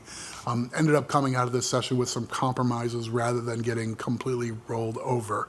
The most controversial housing bill of the year was called Starter and Silver Homes, nominally trying to say every place zoned residential where there's sort of like water and sewer capacity is a good place for townhomes and apartment buildings and so forth. And I'm not sure every neighborhood agreed with that philosophy. So that bill didn't make it and sort of flamed out. It may be back in one form or another. I'm not sure this debate over housing is done. Mike, real quick, do they recognize in that what impact it has on property values to the surrounding properties and the owners? Right. I mean, do they get it? I want to give folks the benefit of the doubt. I think there are a lot of people who recognize that there's some push and pull in all these areas, and that you could end up with a downward pressure on existing home values. Some folks would say that we have exaggerated high home values in part because it's hard to build and it's hard to fulfill stock, and that's more of a realigning than it is an unfair sort of taking. I think there's a back and forth on that at least is reasonable people disagree there. So in our judgment, some of the most intrusive things on the table haven't happened, but I don't think this debate is over. They did pass a big energy bill. They took 6 or 8 or 10 different items and piled up into one bill, give it a nice big acronym, and it's going to provide some relief for ratepayers. This is mostly market-driven issues that are causing electric rates to go up. But boy, are politicians hearing about their residents' electric rates. And this trend is not a short-term trend. This is going to continue. Folks want to use all this electricity. I used a GPS to get here, and I was asking a question on my phone in between meetings, and I got the nice little AI summary that came from, I'm sure, a big data center that needs to be cooled and powered 24/7. In Frederick County, of course. Not yet. Not yet. Probably in Loudoun County. But as it turns out, all that demand for power is going to mean pressure on our grid, but also on the generation side. Is it not also on the supply side? I happened to go to Mako summer conference, and at one of the breakfast meetings, it was an executive from Exelon who made a presentation. And he said, imagine that you're driving your car and your check engine light has come on. So I remembered, I don't know if he was CEO or not, but in any case, he made a dire warning that power generation is sorely lacking. And I'm not so sure that you can say that's market-driven. Ultimately, supply-demand, it would be. However, I think Maryland has, in my opinion, perhaps shot themselves in the foot because I know there's the desire to go to alternative energy generation, but you don't execute Plan B, or they did Plan A, and I think by permitting, correct me if I'm wrong, calls for coal generating plants to no longer to be shuttered. So I just wonder, going forward, is there anything that MACO may be able to? I don't know if that'll end up being any kind of a legislative action or not, but it's a huge problem, and it's not only, as the gentleman from Exelon explained, not only a price issue. He said, be expecting rolling brownouts. I mean, it's going to, I don't know how imminent that is, but I think it's out there, and I'm throwing a lot at you here. Are we looking at other alternatives, aside from solar and wind, which I don't think will fill the bill at all? Natural gas, nuclear, I know is a long shot, or bringing in coal producers that are clean burning. So that's, throw all that at you. And I think that frames the issue well. I don't think it's not for me lack of knowing. There doesn't exist a blueprint for what Maryland can do over the next 6 to 10 years that's going to be smart and perfect and wise. We're putting things together a piece at a time. Some of this is going to require the deepest green wing of our state legislature to maybe take a breath on saying, okay, like we may need that, like there's a Western Maryland coal power plant the feds are going to put back online. Warrior Run, is it? I think it's Warrior Run, yeah. We've got a large coal burning plant in Anne Arundel County, several times the size of the one in Western Maryland, that is scheduled to cycle out, not because of environmental standards, but just it's at the end of its ordinary life cycle. I think America and Maryland are both in the midst of wringing our hands over. We've kind of painted ourselves into a bit of a corner. We haven't built out the distribution grid in the way that probably would have been smart to be ready for this growth in demand. We really haven't been generating much extra capacity for the last 30 years or so. And when you put all these things together, and now the spike in demand for high compute and so forth is like a hockey stick graph. Yeah. And you put all those things together, and we're surprisingly unprepared. And this isn't unique to Maryland. It's not even like the multi-state PJM region. It's the United States and beyond. Make the perfect storm complete. You add AI data centers, which are, I'm sure I'm telling you something you already know, are going to be a huge tax on all resources, electricity, water, land, et cetera. But, layer that on top of where I think we're already according to the gentleman from Exelon, and I'd say he probably knows, in a bad situation, that just seems unsustainable to even think about having those types of operations here in Maryland, or in our backyard. So I will just add to that, since we are the elephant in the room with our data center. I have had numerous conversations with the local energy supplier in Frederick County, which is First Energy Potomac Edison, and they, as part of their whole effort to upgrade and to be looking forward, because they know energy demand is just increasing. They are in the process right now of building 2 gas-fired power plants right on the border of Maryland and West Virginia, but they're building them in West Virginia because it's easier to get through the permitting process there. But they do have 2 applications in with PSC to build 2 additional power plants, gas-fired power plants, in Maryland, but in Western Maryland, because they see the demand coming, and those will be fed in through Frederick County to address some of the power needs there, but also down into Virginia. That's encouraging, and there needs to be, I would think, more of that. I think they recognize the demand is only growing, and they have been forward-thinking for a while, and I think we need to get some of our other energy supplying companies to do that as well.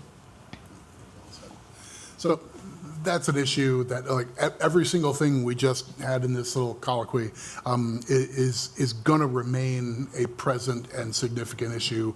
You know, a lot of new members of the General Assembly are going to be joining and showing up and finding themselves with a whole lot on their plate. And that's an easy segue to financial issues. I don't want to bury you in bad news here, but I could. This is another potential to overuse the perfect storm analogy. The state's been kind of limping along. In an ordinary time, I've been doing this kind of stuff for more than 30 years. In an ordinary time, if there's 2 or 3% inflation, the state revenues mostly come from income tax and sales tax. That's who's earning money now and who's spending money now. It's today's economy, not like property tax, which is a more longer arc. Generally speaking, in a relatively healthy economy, like a lot of indicators are we have right now, you would expect sales tax and income tax revenues in Maryland to jump by 4, 5, even 6%. We're looking at 1%. Like right now, the current forecast is like 0.75% growth. We have domestic migration southward and westward. We have affordability problems in Maryland that are leaving folks looking elsewhere. It's a combination of things happening, but our revenues are weak at a time when the state has made commitments on the spending side, most notably the blueprint for education. We're about halfway through a 10-year rollout on a big commitment to education that envisions a lot of state money and a sizable share of county money coming along with it. All of these things together, we also have some spending pressures on entitlement programs, particularly Medicaid, a couple of years down the road as a result of some federal changes on eligibility and administrative costs and so forth. Just bundle all these things together. The state's already on a problem of about $2.5 billion. On a state general fund, it's about 30. So that's a pretty big problem, and that's today's number. My guess is by the time it's snowing, that 2.5 is going to be 3.5. I figure they're working with a $4 billion problem for next year, and that'll be big enough that you just get right past the election. Congratulations, swear in, brand new delegate, and here you go. This is, order of business number one is one of the biggest financial reckonings the state's had. Like just a couple of years ago, they raised some taxes and took some difficult decisions and so forth. People still mad about their vehicle registrations and so forth. And like that was the easy part. The stuff that, what'll be on the table next year will be things that they weren't willing to do last go round. I'll spare you with most of the math on this. I will say education is a meaningful component here. There's supposed to be an analysis late this calendar year that would be in time to inform some decisions for the next legislative session. If they find that there are some components of the blueprint that aren't rolling out or working the way that were originally envisioned, there may be some cost-saving opportunities. You stretch a deadline, you turn something from we'll do this in 2030 instead of 28 or whatever. Those are the kind of things that make some sense. But the easy stuff is only going to show like $1 billion. If they need to solve 4, it's going to be the easy and the less easy, and then you're digging down. I will say, almost every time the state ends up in fiscal distress of that magnitude, the counties feel it one way or another. Some sort of a cost shift has been the latest flavor. I hate this, but we've seen 2 years in a row of, in your budget, you end up paying for an invoice, not even including the special item you had to deal with earlier today, but in general, like an invoice for running the state's assessments office, an invoice for the state teacher pension program, which is nominally a state-funded program, but when their costs go up, they've been splitting that 50-50 and just billing the counties. It's one of the easiest decisions for a senator or delegate or the governor to say, let's maintain the service and just invoice the county for their share of it. And then this add-on little pimple in the whole plan of the wrongful convictions landing in a jurisdiction like yours with your county budget when no county government actor had anything to do with the wrongful conviction. It's laughable if it weren't so hard to get undone. We had a standalone bill in last year to wipe this off the books. In all candor, we're right on policy. It's just once you put together the budget plan that has 50 elements, you can't let one piece come out because then everybody puts in their bills to take out the one piece they didn't like. So even though this is $3, $4, $5 million in the $3 billion plan from a couple of years ago, once there's a crack in the armor, you're sort of inviting everybody to come fix the one particular thing they didn't like. So they hold the line, they keep the program, and you end up with, your situation. Baltimore City's got one, Worcester's got a relatively big number, and that's exclusively because of the state crime lab employees. It had nothing to do with prosecution and so forth. Anyhow, enough on that topic.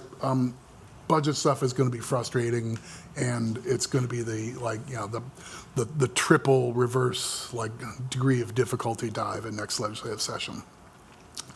I will stop there. There's some other stuff in the packet about programs and cost-saving opportunities and so forth. I'll spare you that, but if you can't get to sleep at night, you can look at the MACO package, and that should probably help you on that front. That'll do it. Delighted to respond to your questions if you've got other things you'd like to talk about. Can we expect any more unfunded mandates to be rolling in our direction? Is the Pope Catholic? I hate to be this resigned. I would say Yes. Whether it's a new unfunded mandate, go do this service that previously has been done by the state, or this idea of just invoicing the county for a state-run service. I hate to say that, and I know we're on the air and so forth, but it's like the easiest way out for a state senator, for a state delegate, right? That means the service continues, and you all get the hate mail. The best argument we have, in my judgment, is counties have almost nowhere to go to pick up a big wave of new costs. If they're going to shift $200, $400, $600 million of new costs onto counties, it's going to be property taxes. I know you have a tax cap here. There are a number of counties who do, but for education pressures, they've already put into state law that you can exceed your citizen-imposed tax cap for education. It's going to be property taxes, and the policy around property taxes is awful. Half of the United States, the principal thing they're talking about is how do we either completely eliminate property taxes or put super low caps on the property taxes, especially on homeowners, on homestead properties.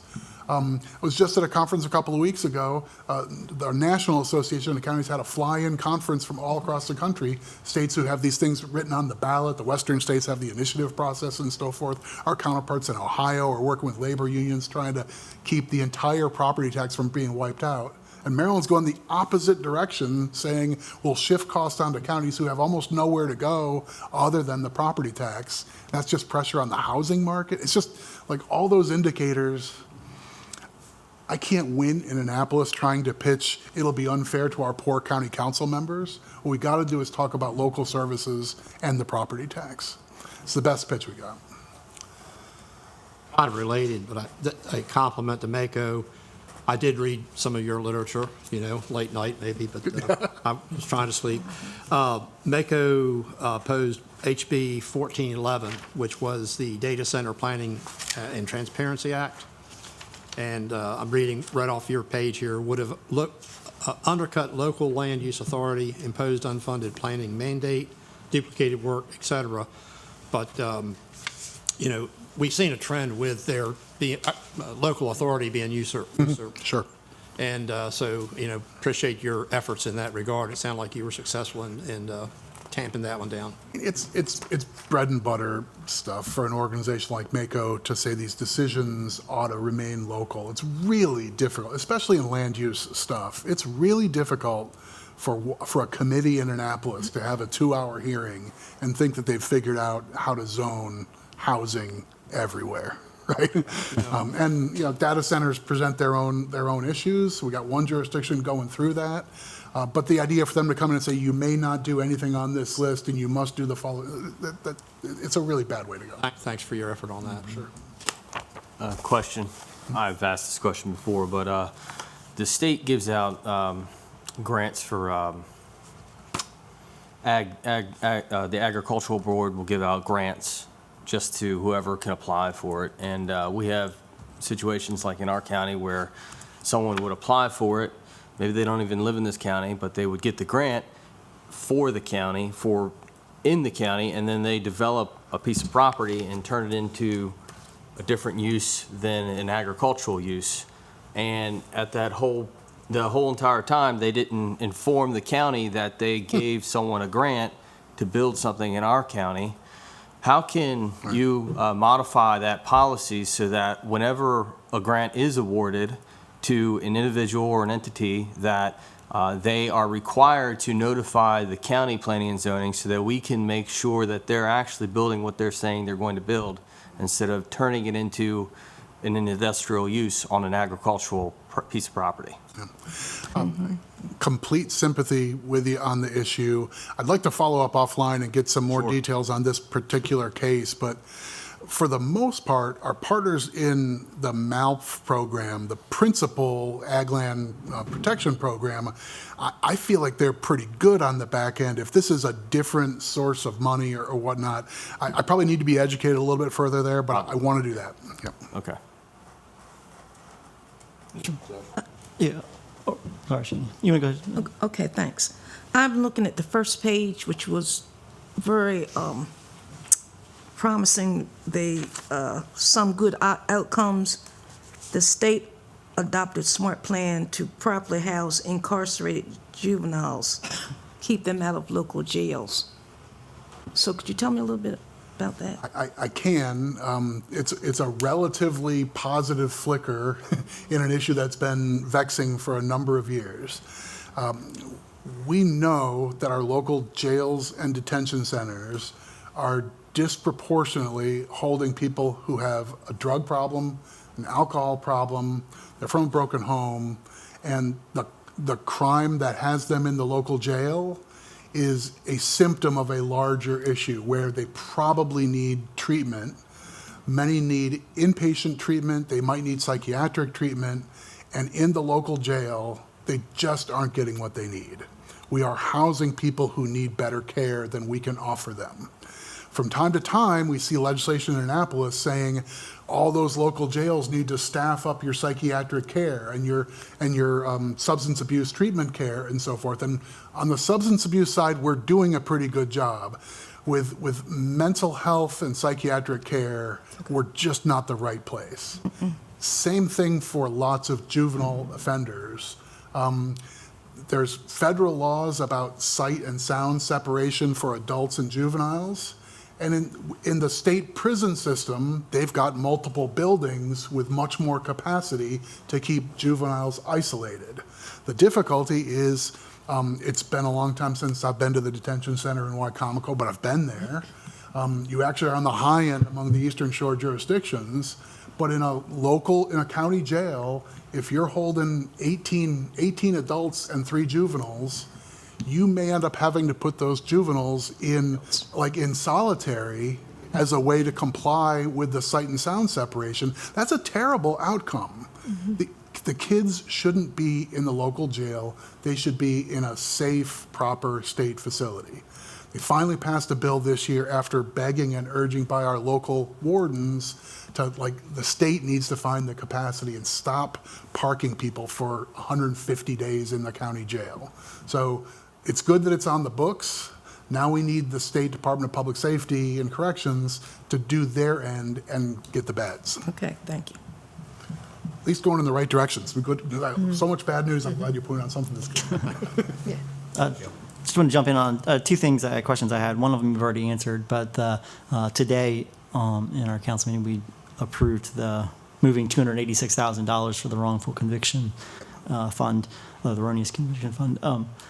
You've already answered. That's basically, most likely, that's going to be a tough. I imagine there's probably going to be a bill or something to try to address that, and yeah, that's a tough one for us. It sounds like it's just going to be hard, just given the budget situation and other kind of things. Yep. We're completely with you. I anticipate having a standalone bill again next year and making another swing at it. It'll be just a tough environment for a bill that costs the state a few $1 million on paper. Yeah. Okay.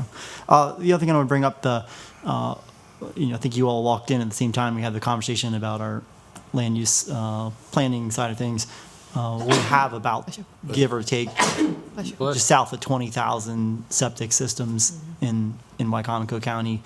A report a couple years ago said it was in between 18 and 19,000. But anyway, we, as far as our growth, obviously, given the Sustainable Growth Ag Preservation Act 2012, SB 236, we can't actually build a lot of new development in the county on septic systems. The county does not, we're I think one of the only counties in the state that does not have its own county-controlled public water and sewer. So we are trying to address the bigger issue of, in Wicomico County, of septic systems, and we also have issues with well water that's becoming more salt and intrusion and things like that. But the bigger issue, I think, going forward for us is maintaining the funding and making sure that the counties can be an advocate. We, I think, are set to have the Bay Restoration Fund expire in 2030-ish, I think, or something like that. Coming up soon, so I know that.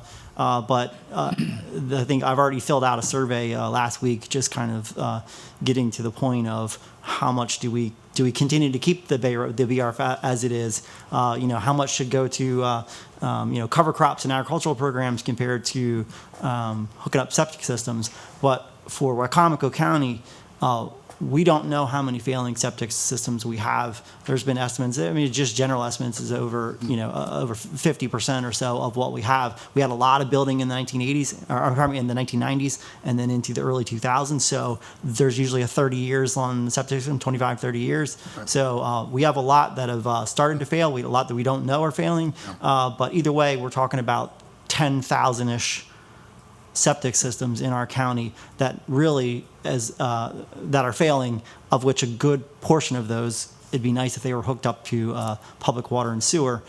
So I don't know if there's anything the counties can do if you all continue to be an advocate in Annapolis on that side of things, but we really need to have the funding and make sure that it's there going forward as we grow, and make sure that we're taking as much raw sewage as we can out of septic systems, and it's a whole lot more effluent can be treated in the right way through a public sewer system than in a septic system. So if there's anything we can do to continue to advocate for funding there, I think that would be appreciated. Yeah. I don't want to belabor this because I think we're on the same sheet of music. I will say that the arithmetic of getting folks off of septic generally, but failing or about to fail septic and onto public water, the math pencils out about as well as any other way to do bay cleanup. So the mission of the Bay Restoration Fund was to try and target phosphorus and nitrogen and sediment and so forth, and do it through multiple different channels.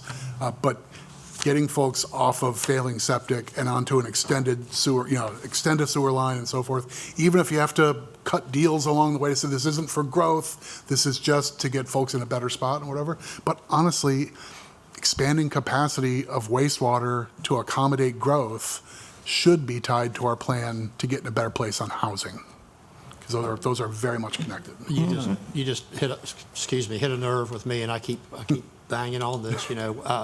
I was on a water sewer committee some time ago, and what Josh just said made me think about this. I basically said, the entire Wicomico County is a PFA. And because, in the numbers you just mentioned, they're some guesstimate, but they're realistic.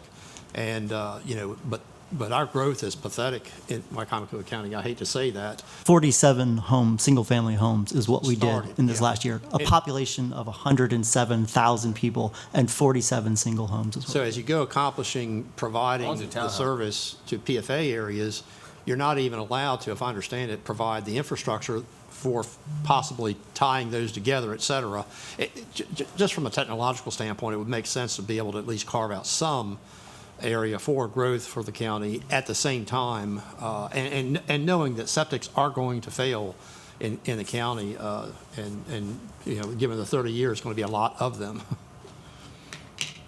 You're on the same sheet there. To some degree, it's a test of the sincerity of the folks who say they really want to advance affordable housing. Because what's a meaningful part of the puzzle is to make it happen in places like here, and most of the hue and cry in Annapolis is about Silver Spring and the like. Right, and we're growing, so we're growing, trust me, 24 was like, what? I wish 24. Oh, we're talking thousands, so, yeah. Sure, I was a real fan with the Bambi Act and how that played out. I know that Mako sort of championed that a bit, but sometimes there's these little nuances, Michael, that you understand and you explain to a lot of the board members. But I was kind of surprised by it. Wasn't a real huge fan of that. I'm always sensitive, because we're on the same committee, or have been at least, and those issues come up a lot. All the planning and zoning issues come up, and housing issues. And it seems as if the state has been going gangbusters, as you say, on affordable housing, but they keep, to my impression, they seem trying to put a square peg in a round hole, and they don't care who it impacts, especially at the local level, which is, of course, what you worry about every day. Yeah, I'll try and avoid this being a 30-minute conversation, which it could, and make it a 30-second one to say, we felt it was important, and I got like a finger pointed in my chest at the end of the 25 session. You guys can't come in here and just say no to everything. We want to advance housing, and we want your ideas to be part of this conversation. So what can you get behind and support? And part of that was, let's find a middle ground on the things we've been contentious on, which we did, but we also wanted to bring a bill in that included some local option tools that if you wanted to create this sort of fast track process, you can do it. If you wanted to change your tax structure this way or another, you could do it. They would be local tools that we don't have the authority to do now, but a big part of that was to message, we heard you, and we're coming to the table with the things that we think could help advance housing that aren't all, this is, in the local permit approval or the zoning classifications and that kind of stuff. So we didn't get the bill passed. It had a lot of local elements in it. It's possible that some of those ideas will eventually stick here or there. Right. But it was a bigger picture conversation than exclusively that bill, I will say. And I understand, I recognize, I think Mako did a really, really good job as far as, addressing housing and planning and zoning issues. I think really, really good, either ones that you help to defeat or ones that you endorse. And we recognize, of course, that we're also now dealing, about solar infringement. That's always going to be, a tough one. And Blueprint's always going to be very expensive for all of us. We recognize that. A gentleman in the audience earlier comments expressed the concerns, which was the first concern we've had here, about the AI centers as such. Really, really, I don't think we're looking that far ahead, but is there anything from a perspective representing the counties that you see the counties gelling together on how we might address the AI systems? Nobody wants to defeat progress or to challenge progress, but any way to help manage it. I would say, so MC and Frederick County have more firsthand knowledge than. I have a lot of scars on my back from this one, yeah. Right. I would say generally, the political temperature is super high about data centers and AI both. They're connected, but they're not exactly the same issue. It's now fraught with a ton of mis and disinformation, which makes it politically even more thorny. Got lots of jurisdictions that have said we're going to do a moratorium for a year, 18 months, or whatever. Right. That has almost no meaning. These don't just pop up without you knowing about it. Mm-hmm. The amount of work that goes into a massive campus like Frederick is looking at, or even a couple medium-sized centers and so forth. This is a shopping mall level project. It takes a long time to get from gun to end. I think the state is going to beat us to the punch. I think the state is going to end up framing environmental standards and bring your own energy standards and other things along those lines. I'm a little fearful that Maryland will put ourselves out of the race. that we may end up making it so costly and difficult to build the data centers here that our users in Maryland, we will rely on the ones from Virginia and West Virginia and Delaware and all around us. Yes. And we will be so clean and so lovely that they'll be in West Virginia dumping everything in the water there. I want to add on. So I would just say that get your planning staff working and getting their heads wrapped around it now. In Frederick County, it was a 4 to 5 year effort. We started when they first were coming and looking at this particular site, which was about a 2,200 acre industrial site that was the former home of the East Alco aluminum smelting plant. So they had a lot of the infrastructure that they needed. The electricity was already there. The water and sewer was already there. Any upgrades that needed to come to either of those systems would be paid for by the developer, like any other development. So the only infrastructure they needed to get there was the fiber that they were bringing in across the river from the Potomac, across the Potomac River from Virginia. But it still is very complicated. There is a lot of, as Michael said, misinformation, disinformation that opponents will continue to spread, fan the flames of. So give your staff time to get their heads wrapped around it and understand it. And I will just put in a plug for my colleague on the National Association of Counties Energy, Environment, and Land Use Committee, Mike Turner, who's a supervisor in Loudoun County. Go to his website. He has a white paper. He has a paper that has 15 points you need to keep in mind at all times if you're moving forward. He will come and talk to you and give you all of the lessons learned in Loudoun County when they didn't do it properly, and everybody now uses them as an example of what you don't want to do. What's his name again? Mike Turner, Turner, and he's a supervisor in Loudoun County. His website has all this information on there. I used him. I used a couple of sources in Alabama, Ohio, Texas, and Oregon that I consulted throughout the 3-4 years that I was actively working on this. Okay. Yeah.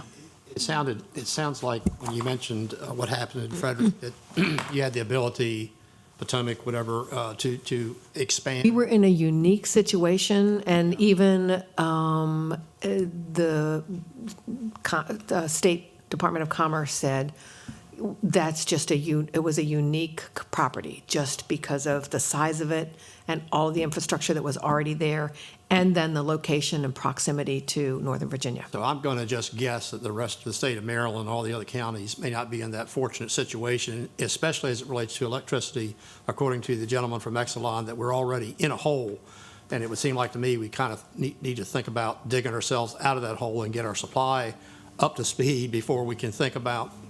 And I know that's just one of the parts of data centers, but it's probably the most taxing.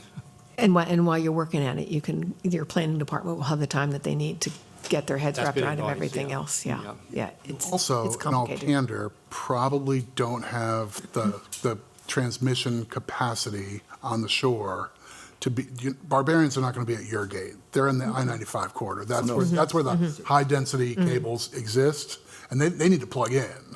So it's a matter of time before a place like here is going to look like a great setting. You're going to get all the solar pressure for the foreseeable future. The big data centers. No. Sometimes forget where we are and where we're located. We are the Eastern Shore. I just want to add on to that. I heard a statistic, and I only remembered, but the amount of especially men who are 35 and under, where the percentage of their retirement is not in 401ks or anything kind of public retirement. It is in cryptocurrency, and according to their retirement plans or their versions of that. So I say that because the data centers are not just AI. It's a large portion of those data centers are cryptocurrency is what they're handling. So anyway, but I say all that to then get to the next point of I think Mako did a good job in trying to work on and find common ground intentionally saying common ground as a word. When it comes to the solar issue, that has been a tough issue across the state, but especially across the shore. We've been targeted more. So trying to make sure that solar and battery storage, which everyone seems to forget about, but that both of those are targeted in the right areas. Everyone suddenly got upset a year and a half ago or whatever when they found out that we had a cap of 5% in the priority preservation area, but not realizing that it's been completely open. Anyone could do anything they wanted except for a conservation easement. You could go on any priority preservation area that wasn't currently preserved. So setting a 5% cap from going from 100% to 5% was actually pretty good. But still trying to figure out how do we make sure that we can target that in the future. I don't know how we get to the point of trying to literally find common ground to put solar and battery storage going forward. But a lot of folks have all said, hey, we all are, pretty much no one is against solar. They're just against it in the wrong places. And it's the fastest thing that we can deploy where no one, correct me if I'm wrong, if anyone feels this way, but no one wants a nuclear power plant next to their house. And they take a while to build no matter what. So how do we get to this energy gap as Councilman Ennis was putting out? This is a real issue in addition to the transmission issue and trying to get it through. But this is a real situation. And if we don't quickly address energy, we're going to continue to pay the highest. And by the way, a report came out a month ago and that listed all of the states and who pays the highest, and the highest jump in energy rates in all 50 states and territories. Maryland was number one. Yes. We appreciate. Do y'all have anything else you want to add? Okay. We're good. Good. I appreciate we all appreciate being able to spend time with you. I know both of you very well, and it's always been a pleasure working with you. Michael, I knew you before you came in. I was already here when you first over. You had huge shoes to fill, very big shoes to fill, and watched it the whole time. I've experienced the whole time. You've done an absolutely fantastic job. Thank you. You're sort of creating your own legacy. I want you to be able to leave here and get through that door, okay? But I've experienced it, and I've always been amazed. I was always amazed the first time I got into MACO and saw how bipartisan the organization was. Believe me, how you can keep a government agency bipartisan, especially with elected officials. But you did an excellent job with that. I say bipartisan, it's more than liberal and conservative. Then you're dealing with the rural and the more urban counties, and that's as much of a dynamic as it is left and right. But you've done a really excellent job, and there's few people I've met that are really as diplomatic as you are in addressing such controversial issues. I am. He is so much better than I am. Plus, I'm assuming you had to drive all the way down here with MC. Separate cars. There are limits, right? She can't be subjected to that. That's great. That's good. Yes. Thank you all. Thank you very much. Appreciate it. Appreciate your time. Enjoy it. Appreciate your questions. Thank you. And appreciate the dialogue. Yes, thanks for great. everything Thank you. you've been doing. Take care. Entertain a motion to adjourn. So move. Second? Second. Aye.